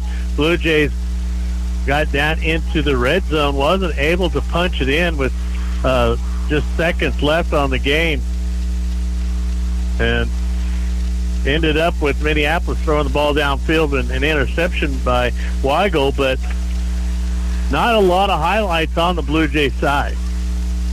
But as we see, just a few individual plays. We see some great individual efforts, like we mentioned there at halftime. But Tyler Bagman, I thought, had a pretty good second quarter, and Katz played phenomenal. Jarrett Fonstiel with some good runs, and defensively, like I said, we've seen a lot of different Blue Jays get in the mix defensively as well. Right, and we've seen this scenario where they fell behind and they were able to do good in the second half, but they're going to have to string multiple good plays and do some very great defense in order to get back into this game and stop the Lions. Yeah, we got to catch the passes. Like I said, Katz kind of running on the run. He throwing pretty good on the run too. He's hitting his receivers downfield. We got to help him out and make some of those catches. Right, and we're seeing a little overthrow and stuff, and it is turf. Sure. I mean, sure. It's a little bit quicker game when it's on turf. No crown, so he's got to change something. But the rollout is key for Ashton Katz on his passes. They're still trying to get Tyler Backman outside. It's been showing that he's been able to get downfield. They're going to do more of that. But don't give up on the inside run game of Jared Fonstiel. Right, absolutely. Yeah, Jared, aside from a couple plays that got snuffed because they were keying on that run, had some pretty good runs out of the backfield. Right. That fullback dive especially. Right, and we've seen that last week. It was a good thing. Then they start keying on it, but then we were able to get outside. We're getting some passes down. So, we've got to keep Minneapolis off balance. Yeah, I really like them to see him get back to the option a little bit, too. I thought we had some success on that couple plays in a row and kind of got away from that later on. As the Blue Jays will tee up the ball, it'll be Cope Railsback with the kicking duties back. Yeah, for John. Johns will be the man that will accept the kickoff unless they dribble it like they did the last time. And again, they get that big bounce, and it'll be the up man who will take it on the 40. So they're going to do the 41. That is about their average field position so far in this game, and that's such a huge thing for the other team to be able to get it on the 41-yard line. That's good field position. Well, the thing about it is that if they kick it deep and the clock, they seem to run the clock well. We have been against teams that have run the clock on the Blue Jays. 1st and 10 for Minneapolis at their own 41-yard line, as it's a shotgun formation, and they're trying to send a man downfield, and it's going to be a completion in there. Yeah, beautiful pass right in the numbers. Yeah, to Peters. There's where we need to see the pressure. But actually, it was covered fairly well. It was. He kind of had a fake, like he's going to dump it off, and then he had the defenders going for the fake, and he is able to drop back, hit his receiver right in the number. 23-yard pass completion from just to Peters. Yeah, what a great pass in there. 1st and 10 in Blue Jay territory. Ball rests on the 36-yard line of Norton. Receivers left and right, back to the I formation, and it's going to be Given to the fullback.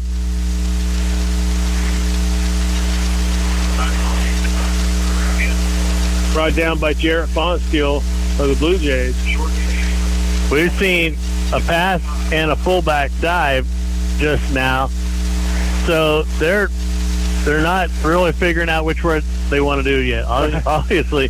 But I look for Owen just to maybe run this ball this time, at least to get the 1st and 10. As he will be in the shotgun formation. Twins to the left. Single receiver to the far side. Quick screen pass in there. It should be a screen pass. And they're going to say, nice heads-up play there, though, by Jayton Weigel, just in case, But, you like to see your players give all-out effort there. Incomplete pass. Weigel right there. So, yeah, they're going to bring up 3rd and 9. Probably 4-down territory here for the Lions. 39 situation for Minneapolis as it's 10:37 remaining in the third quarter. Norton trails 21-7. Defensive stop here would be huge for the Blue Jays for the momentum. Underneath center is Owen as he's going to give it back. And it's going to be... Once again, what a great play there by Jayton Weigel. He forced that back inside, which is exactly what you need to do. He wasn't able to make the play, but he did kind of make the play because he forced it back in where his help was at.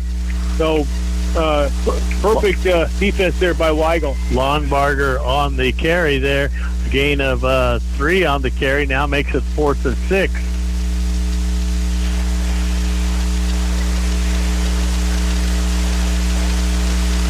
They're having a hard time figuring out the play.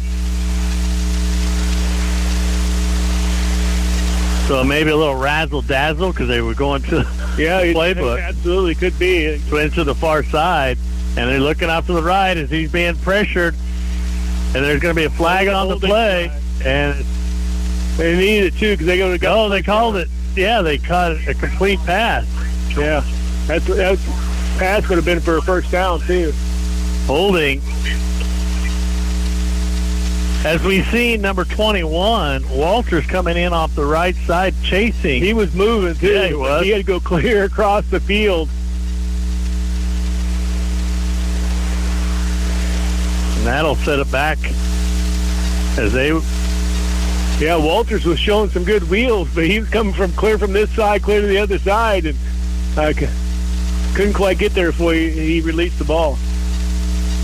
Be 4th and 17. You still like to see the effort, though. Oh, you yeah, like to definitely. see the guy clear on the other side of the field. I mean, working his tail off to get across the field. Well, again, it's another guy that they've got to account for. Yes. 4th and 15, 4th and 17, if they're going to go for it, as the ball on the Blue Jay 43-yard line. Put a man into motion, and it's going to be a quick pass. Good job by Weigel. Weigel's all over the field here this first series. I mean, he's really showing his senior leadership down there tonight. I know he came out as captain, but he's showing why he was captain down there so far in this first series of the second half. And he has an interception. Yeah. And he knew it was 4th down. He needed to knock it down. He didn't need to intercept it. Yeah, I can't say enough about Jayton down there, just really making the plays happen for the Blue Jays defensively. Blue Jays will come out with Wicker to the near side. One receiver to the far side. I formation. Katz comes up underneath center. As he pitches out to Backman. Backman cuts back. Goes again, cuts back, trying to get back out. Yeah, Backman dancing a little bit there, trying to find a hole. He's not really a bulldozer type back. He's more of a jump cut kind of guy, but was able to gain a few yards out of that. Let's call it, 2, 3, 4. 2nd and 6 now for the Blue Jays. And Tyler just needs to hit the hole. Don't spend that time. One cut and up the field. As they stay in the I formation.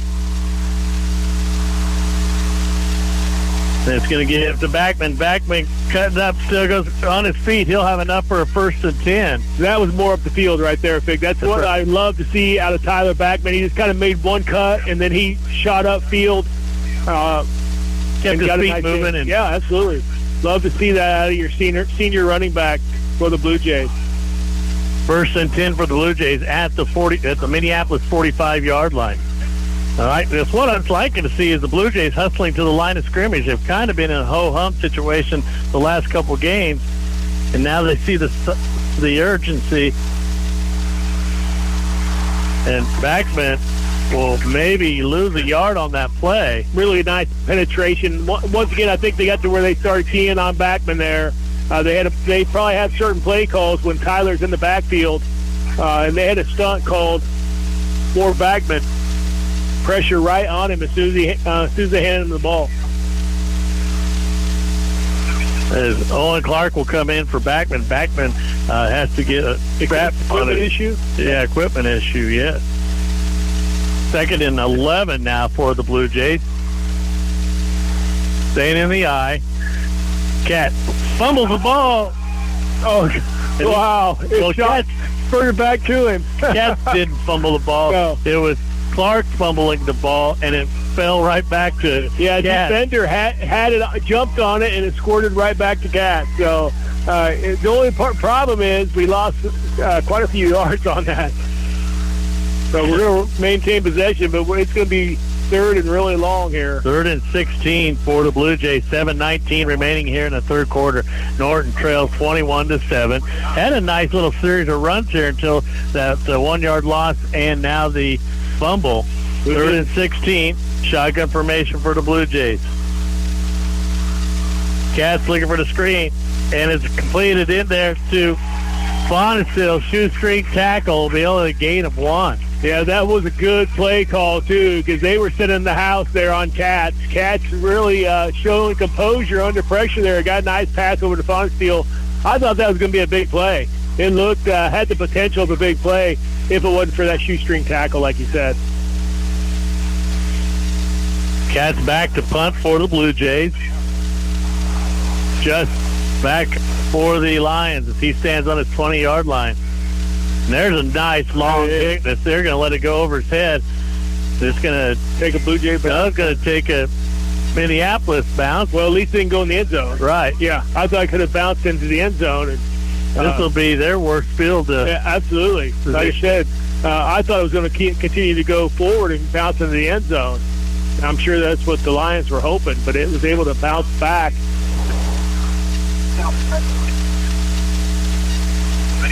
About the 10.5-yard line for the Lions. Like I said, more starting field position. If the Blue Jays could really flip field positions here, that'd be pretty great. Yeah, and we've seen Minneapolis use the clock a little bit, but then when they want to use a big play, they're going down the middle with a pass play. Let's see if the Blue Jays can contain Minneapolis. There's a false start. 55. Haley. Started early. So make that 1st and 15 now. Yeah. Half the distance of the goal is 5 yards. Yeah.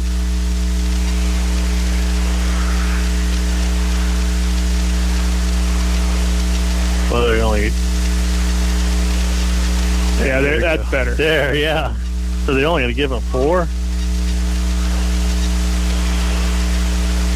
As they go in a single back set, they're going to give it to the single back. What a nice tackle in there. I didn't see who made the tackle, but there was Jayton Weigel there making his presence known here on defense.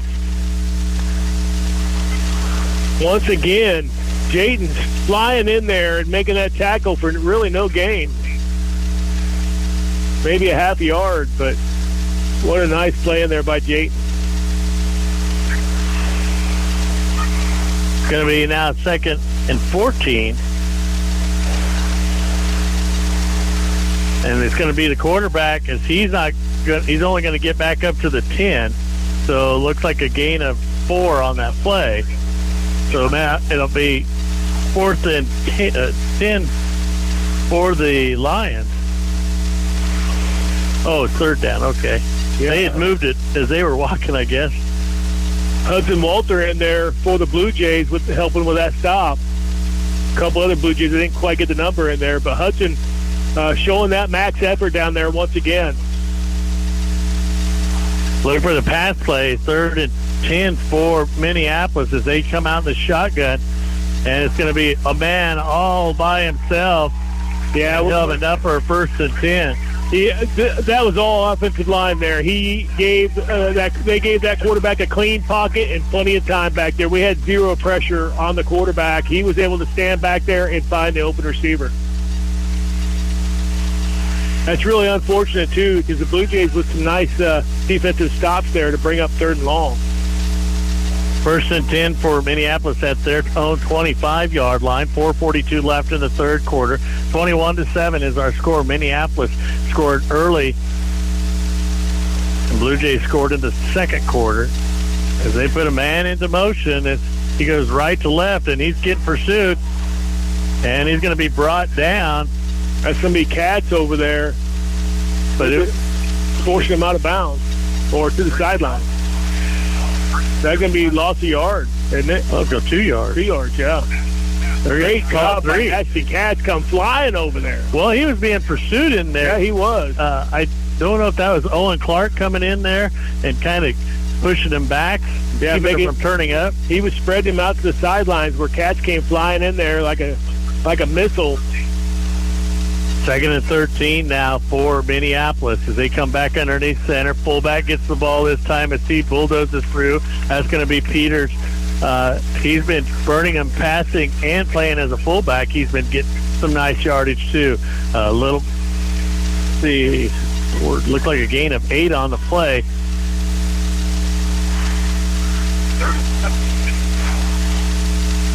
As they bring in a different fullback this time, Jasper Johns. And when I see a bigger fullback come out, it's either short yardage or blocking. He's going to come in for blocking duties as I look for Owen just to maybe drop back into a quick pass. Instead, they're going to go with a pitch, and there's that pitch. And several Blue Jays making some poor tackling. Yeah, missed opportunity there by the Blue Jays. Just wasn't able. But like I said, that quarterback, he's pretty athletic, and I know he's tough to read off of. But another missed opportunity by the Blue Jays to stop him for little to no gain. 4th down for Minneapolis as the Blue Jays able to hold him. But here again, they're in short yardage situations. They have to watch the ball. They can't be caught coming offside. And they will probably... They have done this formation before, so they've got to be careful. Trying with a hard count. There's the snap. Line drive kick. Blue Jays will let it roll. That might be our best field position. Close. 33-yard line? Yeah. He doesn't put very much height on there. Can you imagine if somebody gets that ball? He could probably get somebody drop of it. Yeah, absolutely. Okay, 2:08 left here in the 3rd quarter. Blue Jays are trailing. Minneapolis is up 21-7. Yeah, Craig, 0-0 tonight. Start of district play. Norton against Minneapolis. Phillipsburg against Beloit. I'm not for sure who else is in our district. 1st and 10 for the Blue Jays. They go to the shotgun formation, and they're going to take it up the middle. Katz still on his feet. He's going to get up to the 35-yard line. Looks like maybe only a couple yards for Ashton Katz. Yeah, Katz faked the handoff to Tyler Backman, thinking that maybe they were keying on Backman. Shot up field for a couple hard yards right up the heart of that Lions defense. 2nd and 8 now for the Blue Jays. 21-7 our score. 1:38 remaining here in this 3rd quarter. Blue Jays are going to put 3 receivers to the near side, 2 to the far side. Backman actually in the slot on the far side. Shotgun formation. Katz takes the snap, trying to run off the left tackle. Has some room to run. Stops, stutters, goes to get the 1st and 10. They'll bring him down on the 50-yard line. Yeah, nice nice pocket awareness there for Katz. He was able to kind of weave his way through there. I thought maybe he'd even break it for longer. Yeah, that little stutter step. Yeah. I thought maybe he was going to break out off of that. But a first and 10, 15-yard gain in there for Ashton Katz. Read that defense well off of that side. Yeah, I really love his field awareness when he's got the ball in his hand. First and 10 at the 50 for the Blue Jays. I look for a couple little stunts here and blitzes. So let's see if Blue Jays are going to run that fullback. They go to the pistol. There is the blitz. And Katz sees it, and he goes across the 50 up to the 48, 2-yard gain as they put number 30 on the blitz chart in there. And it was Jasper John. He shot through there. He did. He was going after Tyler Backman. Yeah, and so good call by me. Very good call. Very good call. Yeah, I'm really surprised they haven't went back to the option yet. Right. So I'm looking now. I'm watching their defensive coach down there in his signals. That's one reason why I knew it was going to be a blitz here. Now they're going to drop back for the pass here. They're going to float a couple guys back, and there's a quick screen in there, and it's going to be caught in there by Keith Wetter. Keith Wetter's still on his feet, but he gets up to the 45. Only a couple more yards on there. Yeah, we had a missed block over there. We got to be able to make that initial block to break our receiver free. Keith Wetter had plenty of room there if we could have made that block. So that's going to be the end of the quarter. After 3, Minneapolis 21, Norton 7. Even if it's been years since you graduated, your college team is your team for life. Well, you can have a Farm Bureau agent for life, and auto, and home, and business insurance. Imagine that. One insurance agent for everything. It's that simple. So get a Farm Bureau agent for life. Contact me, Joy Johnson, at 785-877-3221. Farm Bureau Life Insurance Company, Farm Bureau Property and Casualty Insurance Company. Rev up your engine and hit the road with confidence. Norton Auto Supply, your CarQuest dealer, is your one-stop shop for all your automotive needs. Whether you're a seasoned mechanic or DIY enthusiast, we've got you covered. From quality replacement parts to essential tools and accessories, Norton Auto Supply has it all for you. The friendly and knowledgeable staff is there to help you find the right parts for your vehicle. Visit your local CarQuest dealer, Norton Auto Supply, today and experience the difference. Norton Auto Supply, keeping you on the road one part at a time. Welcome back. 21-7 lead for Minneapolis as we start the fourth quarter. Blue Jays face for the 3rd and 7 situation at the Minneapolis 46-yard line.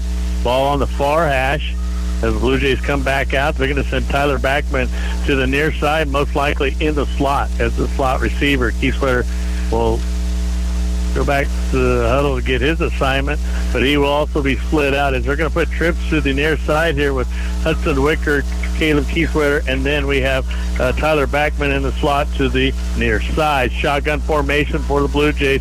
The snap is a rollout in there by Katz, and he overthrows his intended receiver, Keithwetter. He led him by too much, I guess. Yeah, he did, and it was a little high, too. I know Katz on the run to his left. That's kind of tough when you got to throw from the left.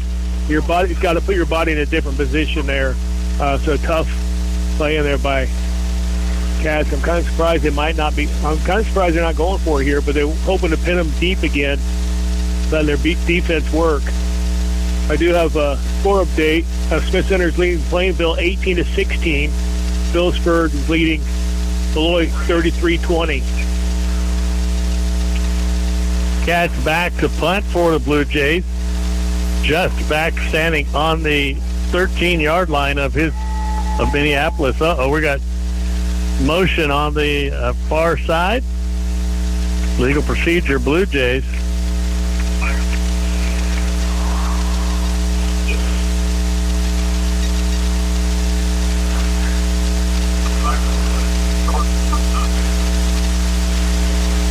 Well, Katz does have a pretty good leg. We've seen some nice punts. He can get it down there quite a ways. Maybe that 5 yards might actually help us out, keep it out of the end zone. The snap, the kick. Oh, there's a nice little knuckleball. Fair catch in there, called by Just. And they will have 1st and 10 at their 14-yard line. What's that? 47-yard kick? 37-yard kick. Punt. Yeah, punt. Kick, punt, pass. He kicked it, yeah.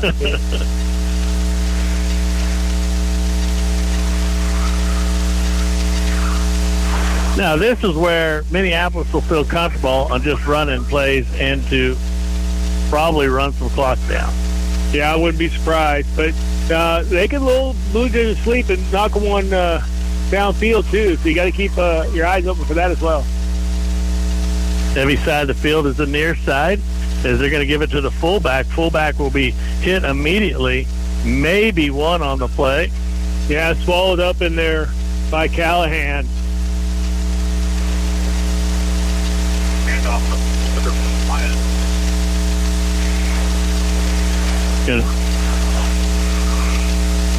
They're going to call it 2nd and 8 now, as Johns comes in here for Peters. We've seen the last time that those two exchanged fullback positions, it was a pitch out to Johns on an option play. So let's see if they go to the wide side of the field. Actually, they got it right in the middle of the field. So where's the wide side? Right. All right. Wherever the tight end lines up. It looks like he's going to be on the near side here as they spread out a receiver left and right. We have whistles and timeout by Minneapolis.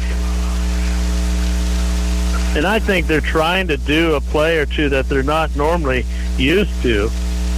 I don't know if they feel comfortable with this lead. I wouldn't be surprised to see a deep pass.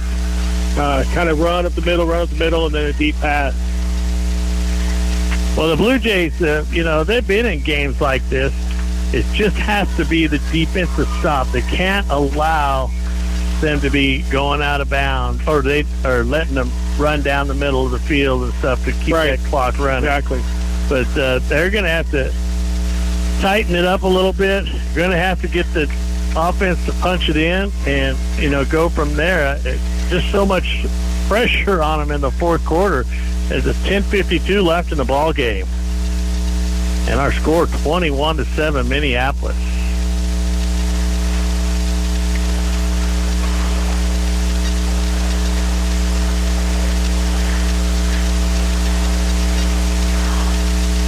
Let's see if they come back out in that same offense and feel a little bit more sure. They do send Arnold out to the near side. Tight end is on this side.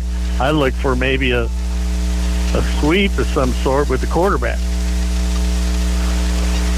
Nope, drops it back. Oh, and they had the speedy threw behind him. I told you deep ball. Yeah. They had Braden Johnson out there, had his defender beat, but the quarterback threw behind him. That was a pretty good sized toss downfield as well.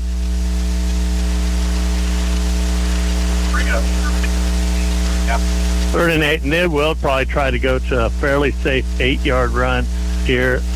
They have been getting 6 to 8 most times. I didn't see what the average was. Or 8-yard pass too. They had that one last series. If the penalty wouldn't have called it back, would have been a first down.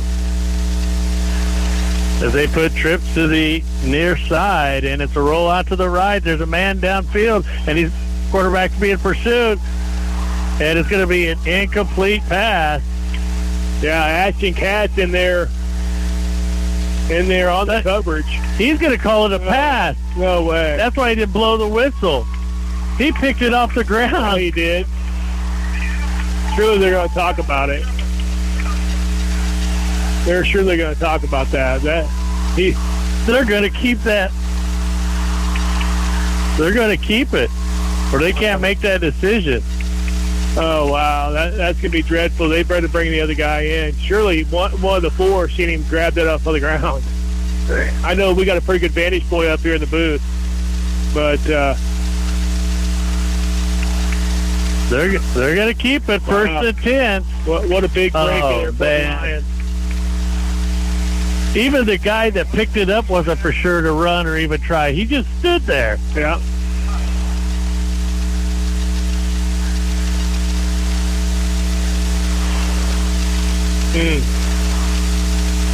Huge break here for the Lions.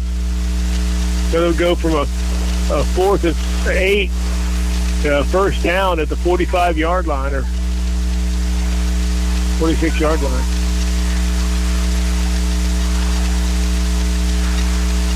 Oh, boy, they're going to keep it. 1st and 10 for Minneapolis.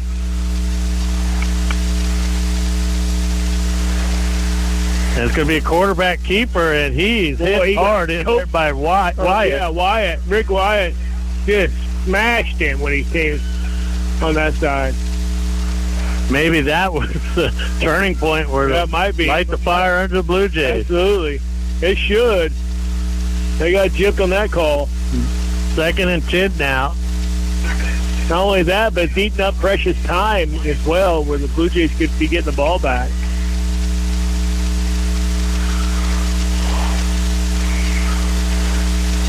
Twins to the far side, tight end on the near side for the Minneapolis Lions. And it's a handoff in there to Johns. Yeah, that Blue Jays defensive line holding strong. Also got Faunasteel up there to help out.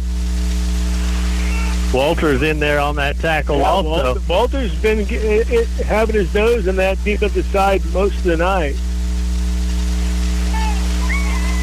3rd and 7 now as Minneapolis taking their time. 3rd and 7, 9:12 left here in the ball game. As they put 3 to the far side, single receiver near side, tight end on that side. Dropping back is Johns as he throws the pass. And it's intercepted by Katz as he's running down the sideline. Has room to run, but he's going to get knocked out of bounds at the 50-yard line. Yeah, just what the Blue Jays needed. But I tell you what, Clark may cause that because Clark was breathing down his neck, and he had to get rid of that ball. Great job by Katz with the interception and the run back, but Clark put the pressure on. 1st and 10 for the Blue Jays at the Blue Jay 48-yard line. That's almost where the interception was, or the reception. Yeah. The no reception was that. So kind of a little payback here for the Blue Jays. Backman and back to the I formation. Backman and Faunasteel. Actually, Faunasteel with an offset I. It's going to be a pitch out to the Backman. Backman looking for a run. He's going to turn up. He's going to go down the field. Going to be at the sticks. He may be enough for the 1st and 10. I tell you what, I really like that. You had Jarrett Faunasteel lead blocker over there, but you also pulled Cope Rails back out. So Backman had some great blocking upfield, allowing him to cut that corner. 1st and 10. And he can really show his speed. But, yeah, great blocking there by Jarrett Faunasteel and Cope Rails back to spring Backman for a nice game. That was why the offset I with the fullback, so that he can get a 2-step lead on Backman before he ran up his back. Right.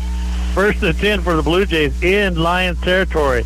There's the fullback run in there by Jared Faunasteel. He'll fall forward for 2. Yeah, 2 hard gain yards, but kind of a clock eater here. Once again, I'd love to see us go back to the option there, especially with such a mobile quarterback and Katz. You know, if you got the option to pitch to Backman or Katz cutting upfield, and I really like that option.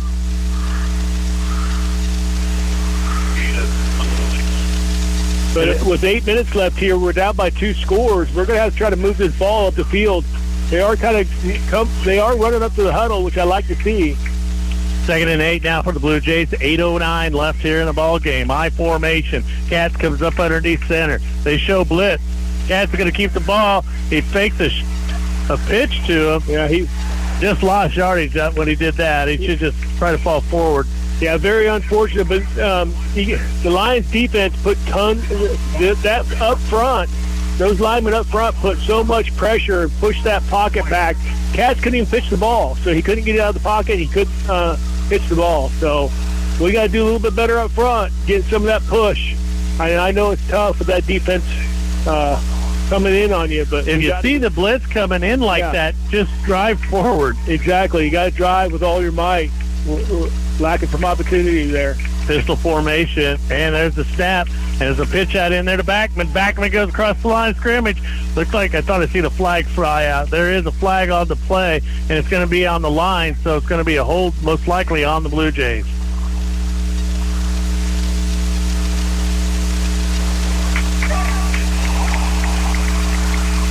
Blue Jays have gone quite some time without a penalty, especially a holding, but they get caught this time. It's going to push them back 15. Yeah, that was unfortunate, too, because Blue Jays had a nice little play there. Backman would have been close to the first down. Nice cut up and run. Another shovel pass, but this one they was able to execute. It's like a 10-yard penalty. Yeah, a huge penalty for the Blue Jays, especially with here on third down, 3rd and 19. Blue Jays put Twins out to the near side and far. Shotgun formation. Katz takes a snap.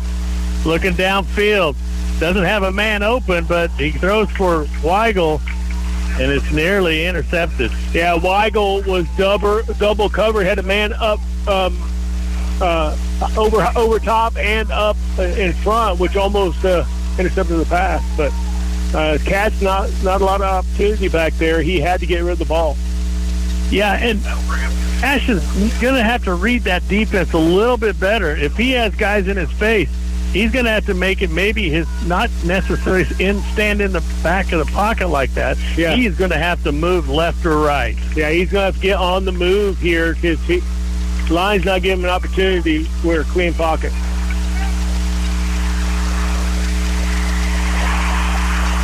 And that was... Yeah, Peters has been an animal out there all night as he is in on that blitz. Yeah, and Katz really giving everything back there. Just unfortunately, the blocking up front from the line just hasn't been up to par tonight. Ashton with a lot of pressure in his face, trying to get rid of that ball. And when you're at 4th and 19, they're bringing the house. So, you can't put it all on the offensive line. But we need to get a little bit better there blocking for Katz. That ball goes back to Minneapolis on the 50-yard line, 7:05. Look for them to run a little clock off of here. 21-7 is our score. 1st and 10, Minneapolis. As they put everything in there tight, then they're going to hand it out to number 3. And he breaks a couple tackles, 3 tackles on his way to a 1st and 10. Bryson Lawnberger. Yeah, it looks like maybe that last offensive series might have took the wind out of the Blue Jays' sails here a little bit. Blue Jays have shown a lot of heart this year and been continuing to fight till the end of the game, so I expect the same thing here. Braylon Brooks comes in for Ashton Katz, and I look for it as maybe this is an opportunity to talk to Ashton about offense. Other than he's probably been on the field every play. Yeah, and making plays happen both sides. High formation for Minneapolis. They come up underneath center. Going to hand it off to tailback Peters. Peters finds a hole off to the left side. He'll get up about 7 yards on that play. Deeswetter was able to come up and finally, tackle him low, tripped him up anyway, but the damage was kind of done there. Was an 7.5-8 yard gain. They're going to call it 7 yards. 2nd and 3 now for Minneapolis. As he's just seen that hole close up, so he just bounced it out. Didn't see where that defensive end was still containing that or not. That forced Keithwater to come up from his safety spot and make the tackle.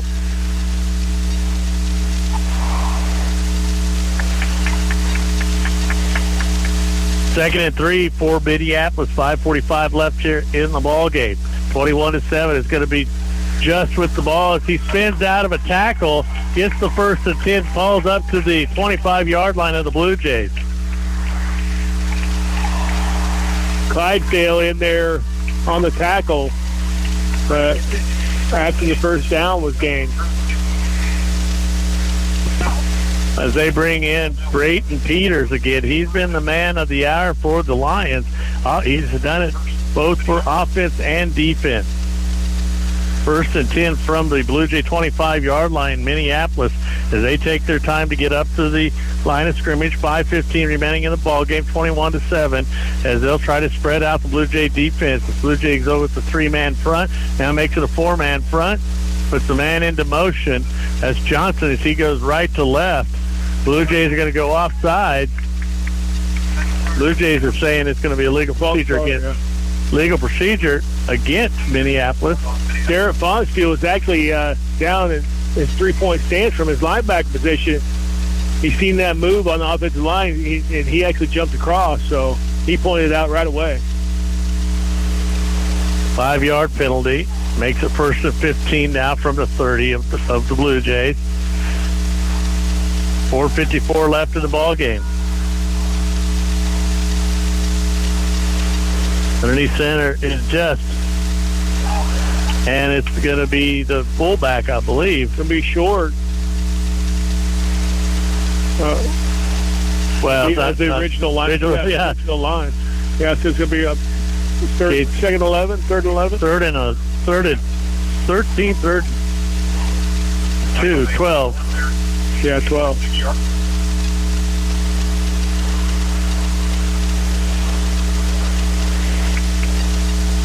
.415 clock keeps ticking. 21-7 is our score. Cats comes back in for Rooks.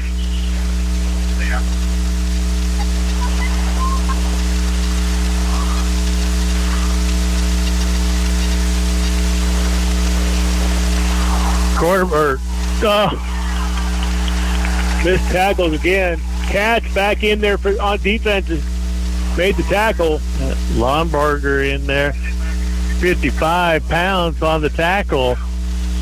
So Caden Pounds in there. For Cats is in there as well. Pounds and Cats on the defensive stop for the Blue Jays. But nice little gain in there, actually. Bringing up third, manageable. I'm sure it's 4-down territory here for the Lions.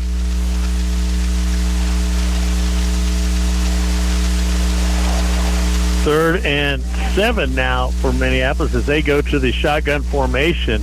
Twin to the near side, twin to the far side. Ball in the near hash. The snap, and as a quarterback draw, as he stops or starts, and he gets enough for the first and 10. Plus, they're eating this clock up as they're going down. 3:07 left here in the ball game. Minneapolis does lead Norton 21-7, and they're actually in the red zone on the 15-yard line. That'll be first and 10.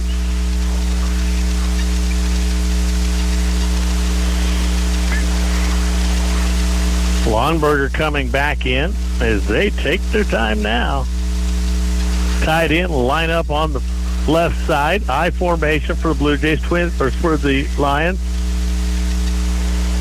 And it's given in there to Lonberger. He will get a couple on that play. Yeah, he was stood up, but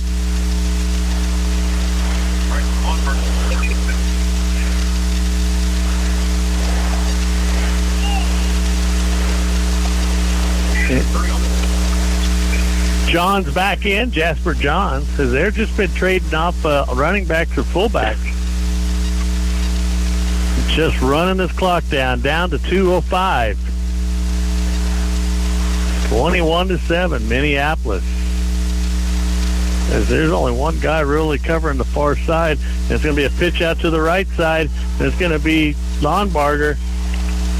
He may have close to another first and goal. Yeah, Hudson Walter kind of saved a touchdown there. Was able to bring him down. So, kind of a gaping hole in there for him to run through. Hudson Walter able to track him down and bring him down. 3rd and 1, and Norton's going to call a timeout, so we'll do a quick timeout also, as you've been listening to 102.5 Superstar Country. Hey there, listeners. Are you tired of squinting at your screens, struggling with blurry vision, or constantly misplacing your glasses? Well, it's time to see clearly again with the help from Cole Family Eye Care of Norton. Their experienced team provides comprehensive eye exams, personalized eyewear consultations, and the latest in contact lens technology. Plus, they accept most insurance plans. Don't let poor vision hold you back. Schedule your appointment today by calling 877-5115. Rediscover the world with clarity at Cole Family Eye Care of Norton. Your vision is their focus.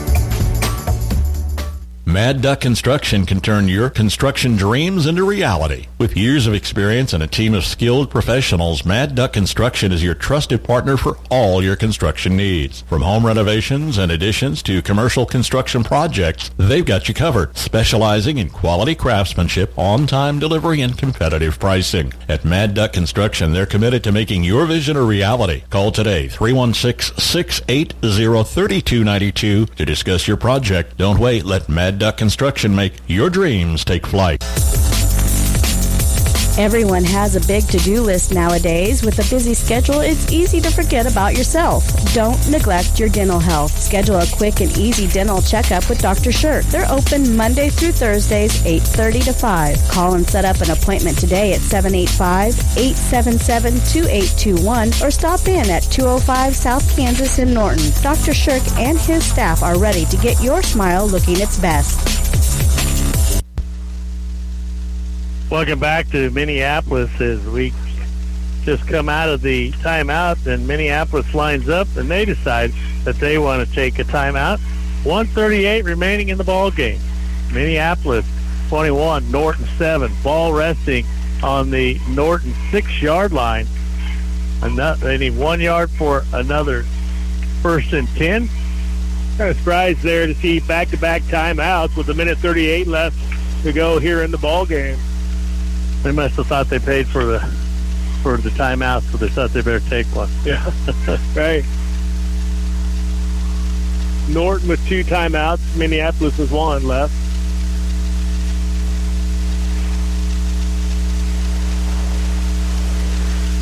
As now we'll try to get back into play. Blue Jays got to stop them, as it is 3rd and 1 situation.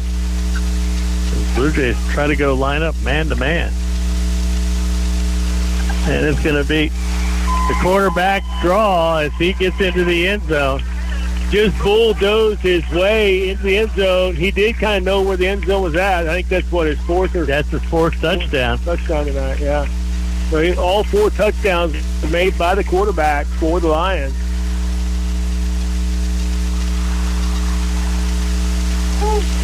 They'll go for the extra point here. Haley, the kicker, just the holder.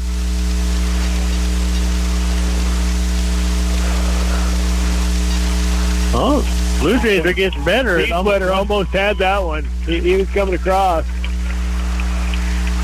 So, point after attempt, good. Our score 28, Minneapolis, Norton 7.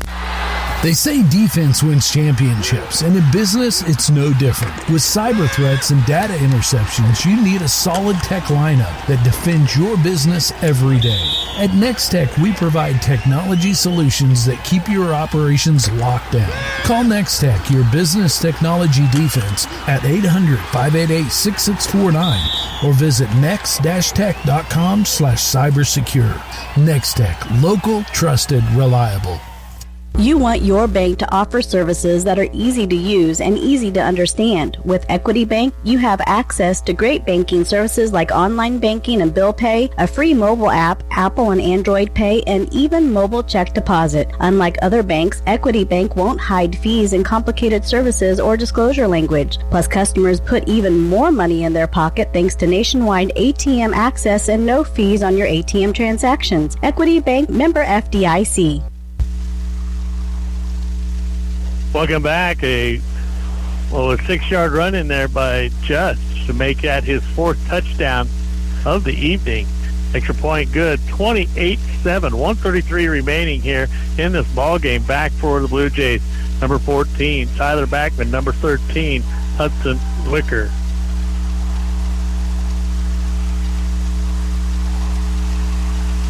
And it's going to be end-over-end kick. Again, it's going to be taken by Wicker. Wicker looking for a block, and he gets one, but he cuts back up, still on his feet, kind of carrying that ball pretty loosely. Yeah, that's what I was thinking. He will get up. A little tentative. Once he starts seeing some contact down there, he gets a little tentative, but I like it. I don't know that he's been taken down yet, has he, on the kick? Right, no.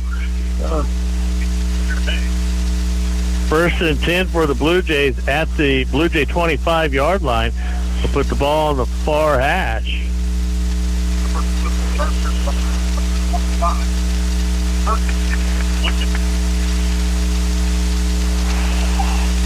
They'll put receivers to the near side, 2 there, and 2 to the far side. Shotgun formation. It's going to be a quick pass and an interception. Almost.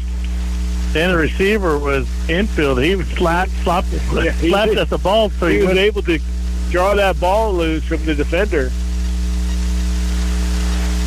Second and 10 now for the Blue Jays. I don't know if he was looking for near the sidelines to get out of bounds or not, but that's probably what we'll see a little bit of dose of. I just hope that they don't call a flag for too many men on the field.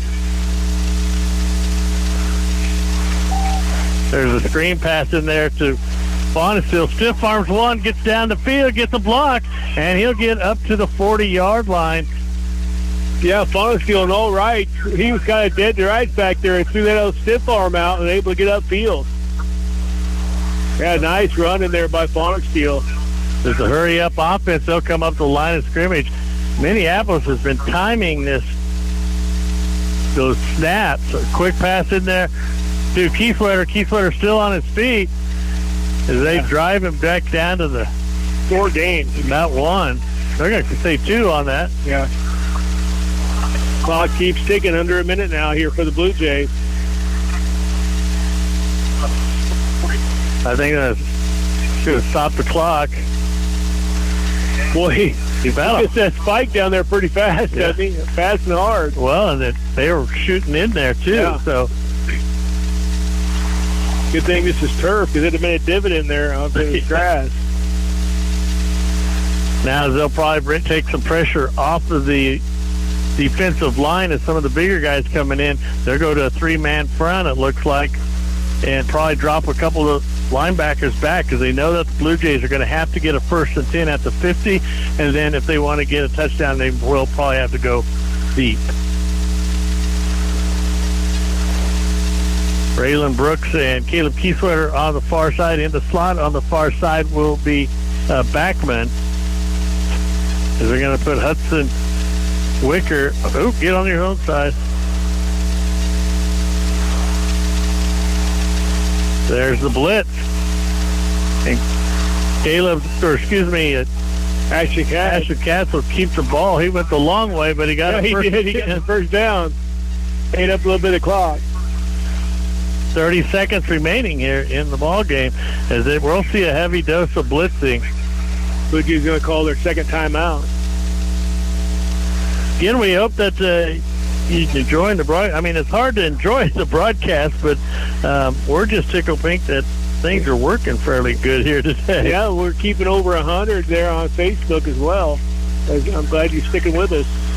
Right, and just want to make sure you go out there and say thank you to Let Fit Go, Fit to Go Solutions North Bank, United Northwest Federal Credit Union, Mapes Miller, Ingalls Thousand Service, Anby Home and Anby Home Acres, Cowpoke, Pizza Hut, Wing Street, Crafter Caffeine, First State Bank, Mid-American Bank, Porter Ranch and Beef, New Age Industrial, Bailey Ag Solutions, Roy Sales and Service, Bumps Auto Body, Equity Bank, Moffett Drug, Farm Bureau Financials, Iron Insurance, Norton Auto Supply, Sonic of Norton, Cole Family Eye Care, Norton County Hospital and Clinic, Clydesdale Agronomy, Mad Duck Construction, Dr. Shirk, Next Tech, Natoma Manufacturing, Boxler Insurance, Jamboree, North Sports Center, Bow Creek Ranch, Lenora Farmers Market. Please stop in and say thank you for the coverage. 30.3 seconds remaining in the ball game. Blue Jays trail 28-7.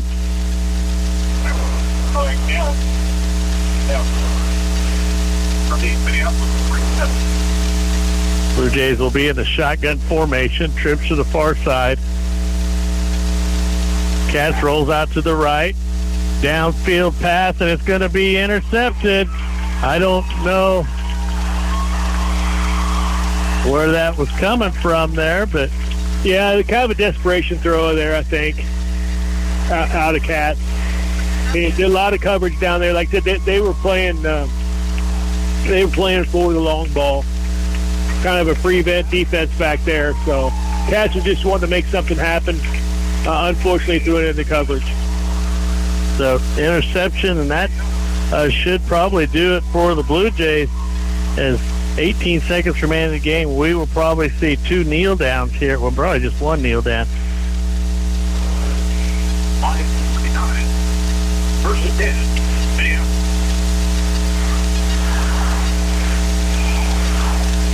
As they will come in the prevent, and they will down the ball.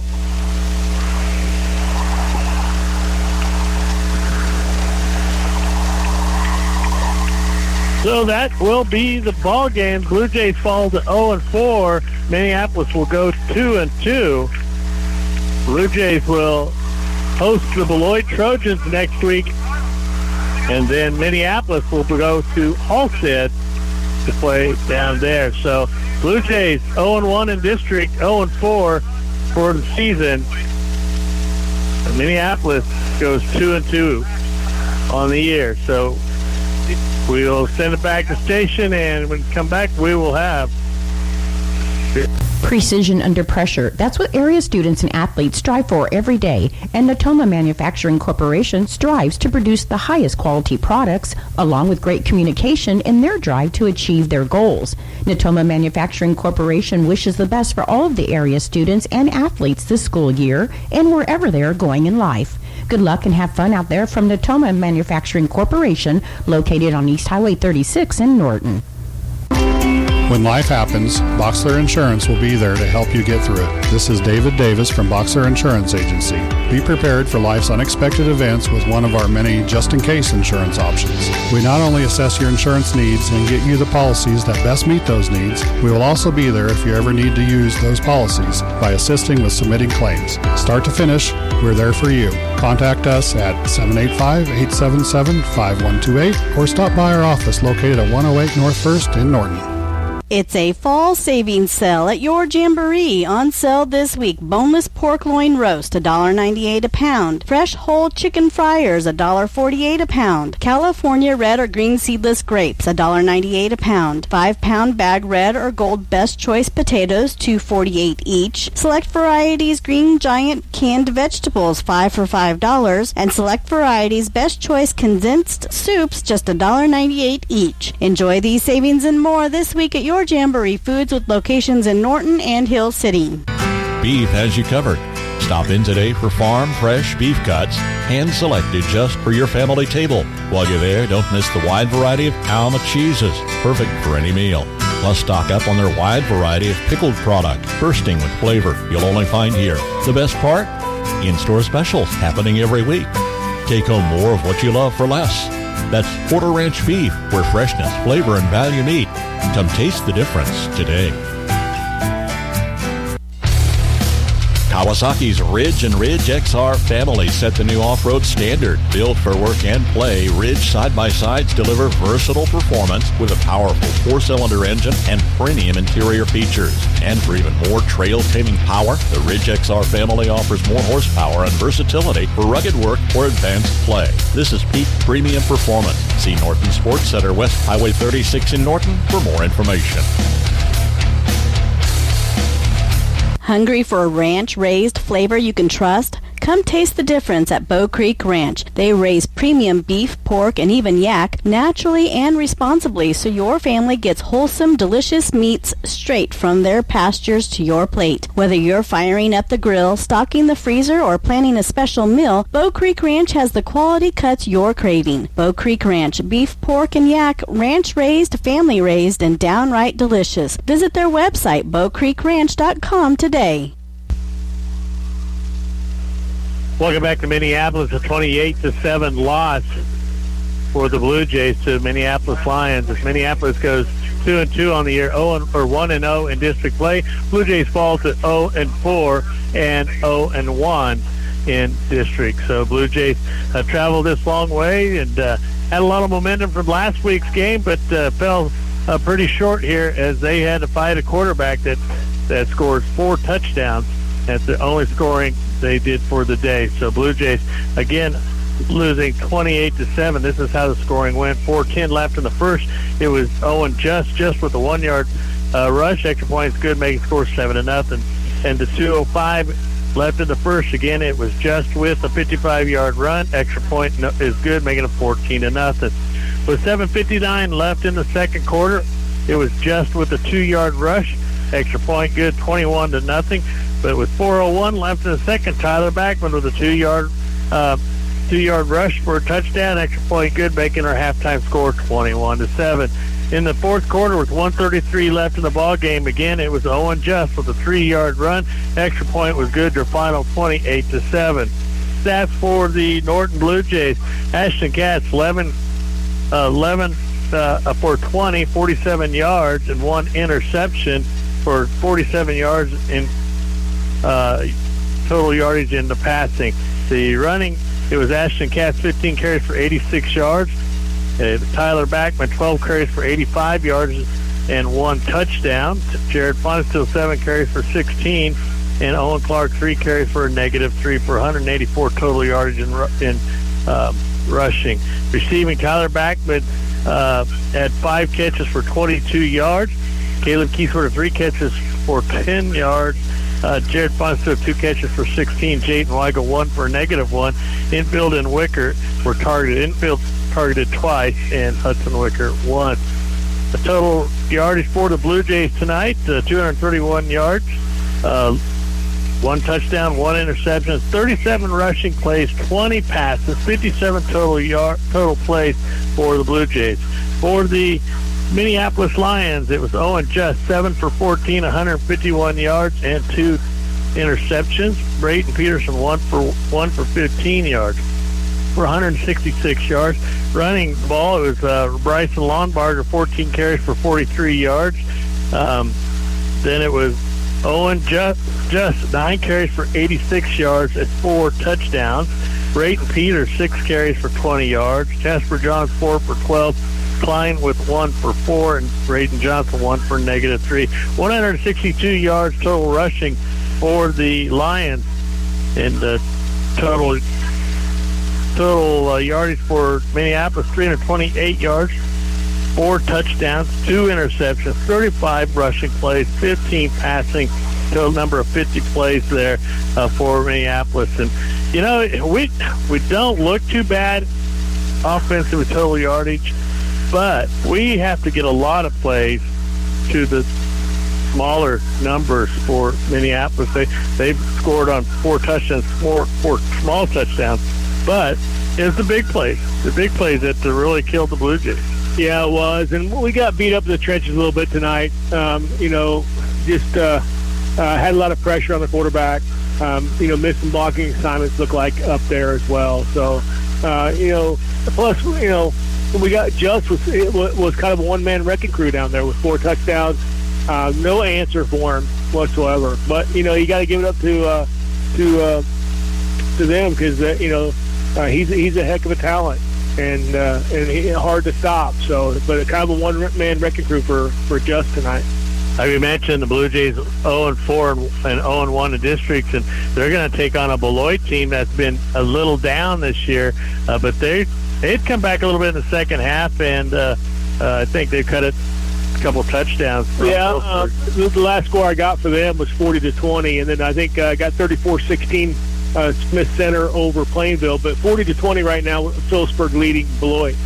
Yeah, and so it looks like the Blue Jays are going to have to get some line blocking differentials, trying to figure out some different ways to stop the run for Beloit and then create some holes for the Blue Jays. So I don't want to blame the line. No, by no means. They were faced with a lot of stunts and blitzes today. So Blue Jays just kind of did dial up some stuff today that like they wanted to. But, we love our Blue Jays, and we're going to follow them the whole way, and we're going to say good things and wish them best luck. We have some good things to build on, too. It's not just all stuff to work on. We got good things to build on, too. We had some great individual efforts down there on both sides of the ball. Like I said, Cats, we're used to kind of seeing some good stuff out of them. But, Jayden Weigel had some good individual performance. Once again, Jarrett Fonsteel. Hudson Wicker had, some good defensive plays.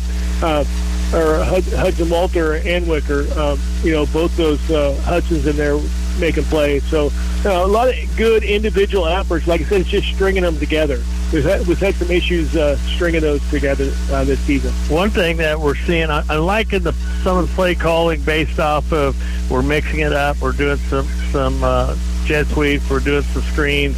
We're still putting a lot on the quarterback to run the ball on quarterback draws or even when there's nobody open. But it was good to see Tyler Backman getting some good yardage tonight. He was able to run hard and was able to get out. Going up the middle a little bit, still a little tough for him, but it kind of looks like, we're going to probably have to use him on the outside. Yeah, and he did have a couple tough runs up the middle where, he kind of made one cut and shot up and made some decent gains there, but they were definitely keying on him tonight. So it was kind of an uphill battle for him. And then when you say keying, we've seen a lot of good play out of the fullback, and we got to see them throw to some different people. They are keying on Katz and Backman, but you know what? They should. They have every reason to, because those two are playmakers, and we're just going to have to fix a few things. But again, Norton losing 28-7, and we're gonna be able to hopefully see some difference coming up down the road. So we'll be at home next week against Beloit, and we'll see how things go from there. But we hope that you enjoyed the videotape today, and of course the broadcast on the radio. So not a lot of things going on. I believe there's tennis tomorrow, so if you can find your way to tennis, you can probably have a nice day watching the tennis team. Then it's Monday night. Blue Jays junior varsity will have a junior varsity game, but that is to be determined. I don't know who they determine, because I don't believe Minneapolis is going to go that far for a JV, and it's a good possibility. We'll see. But we hope that you're enjoying the 102.5 Superstar Country. So we're going to send it back to studio for Nish Millen. For Trent Alexander, I'm Fig Millen for 102.5 Superstar Country.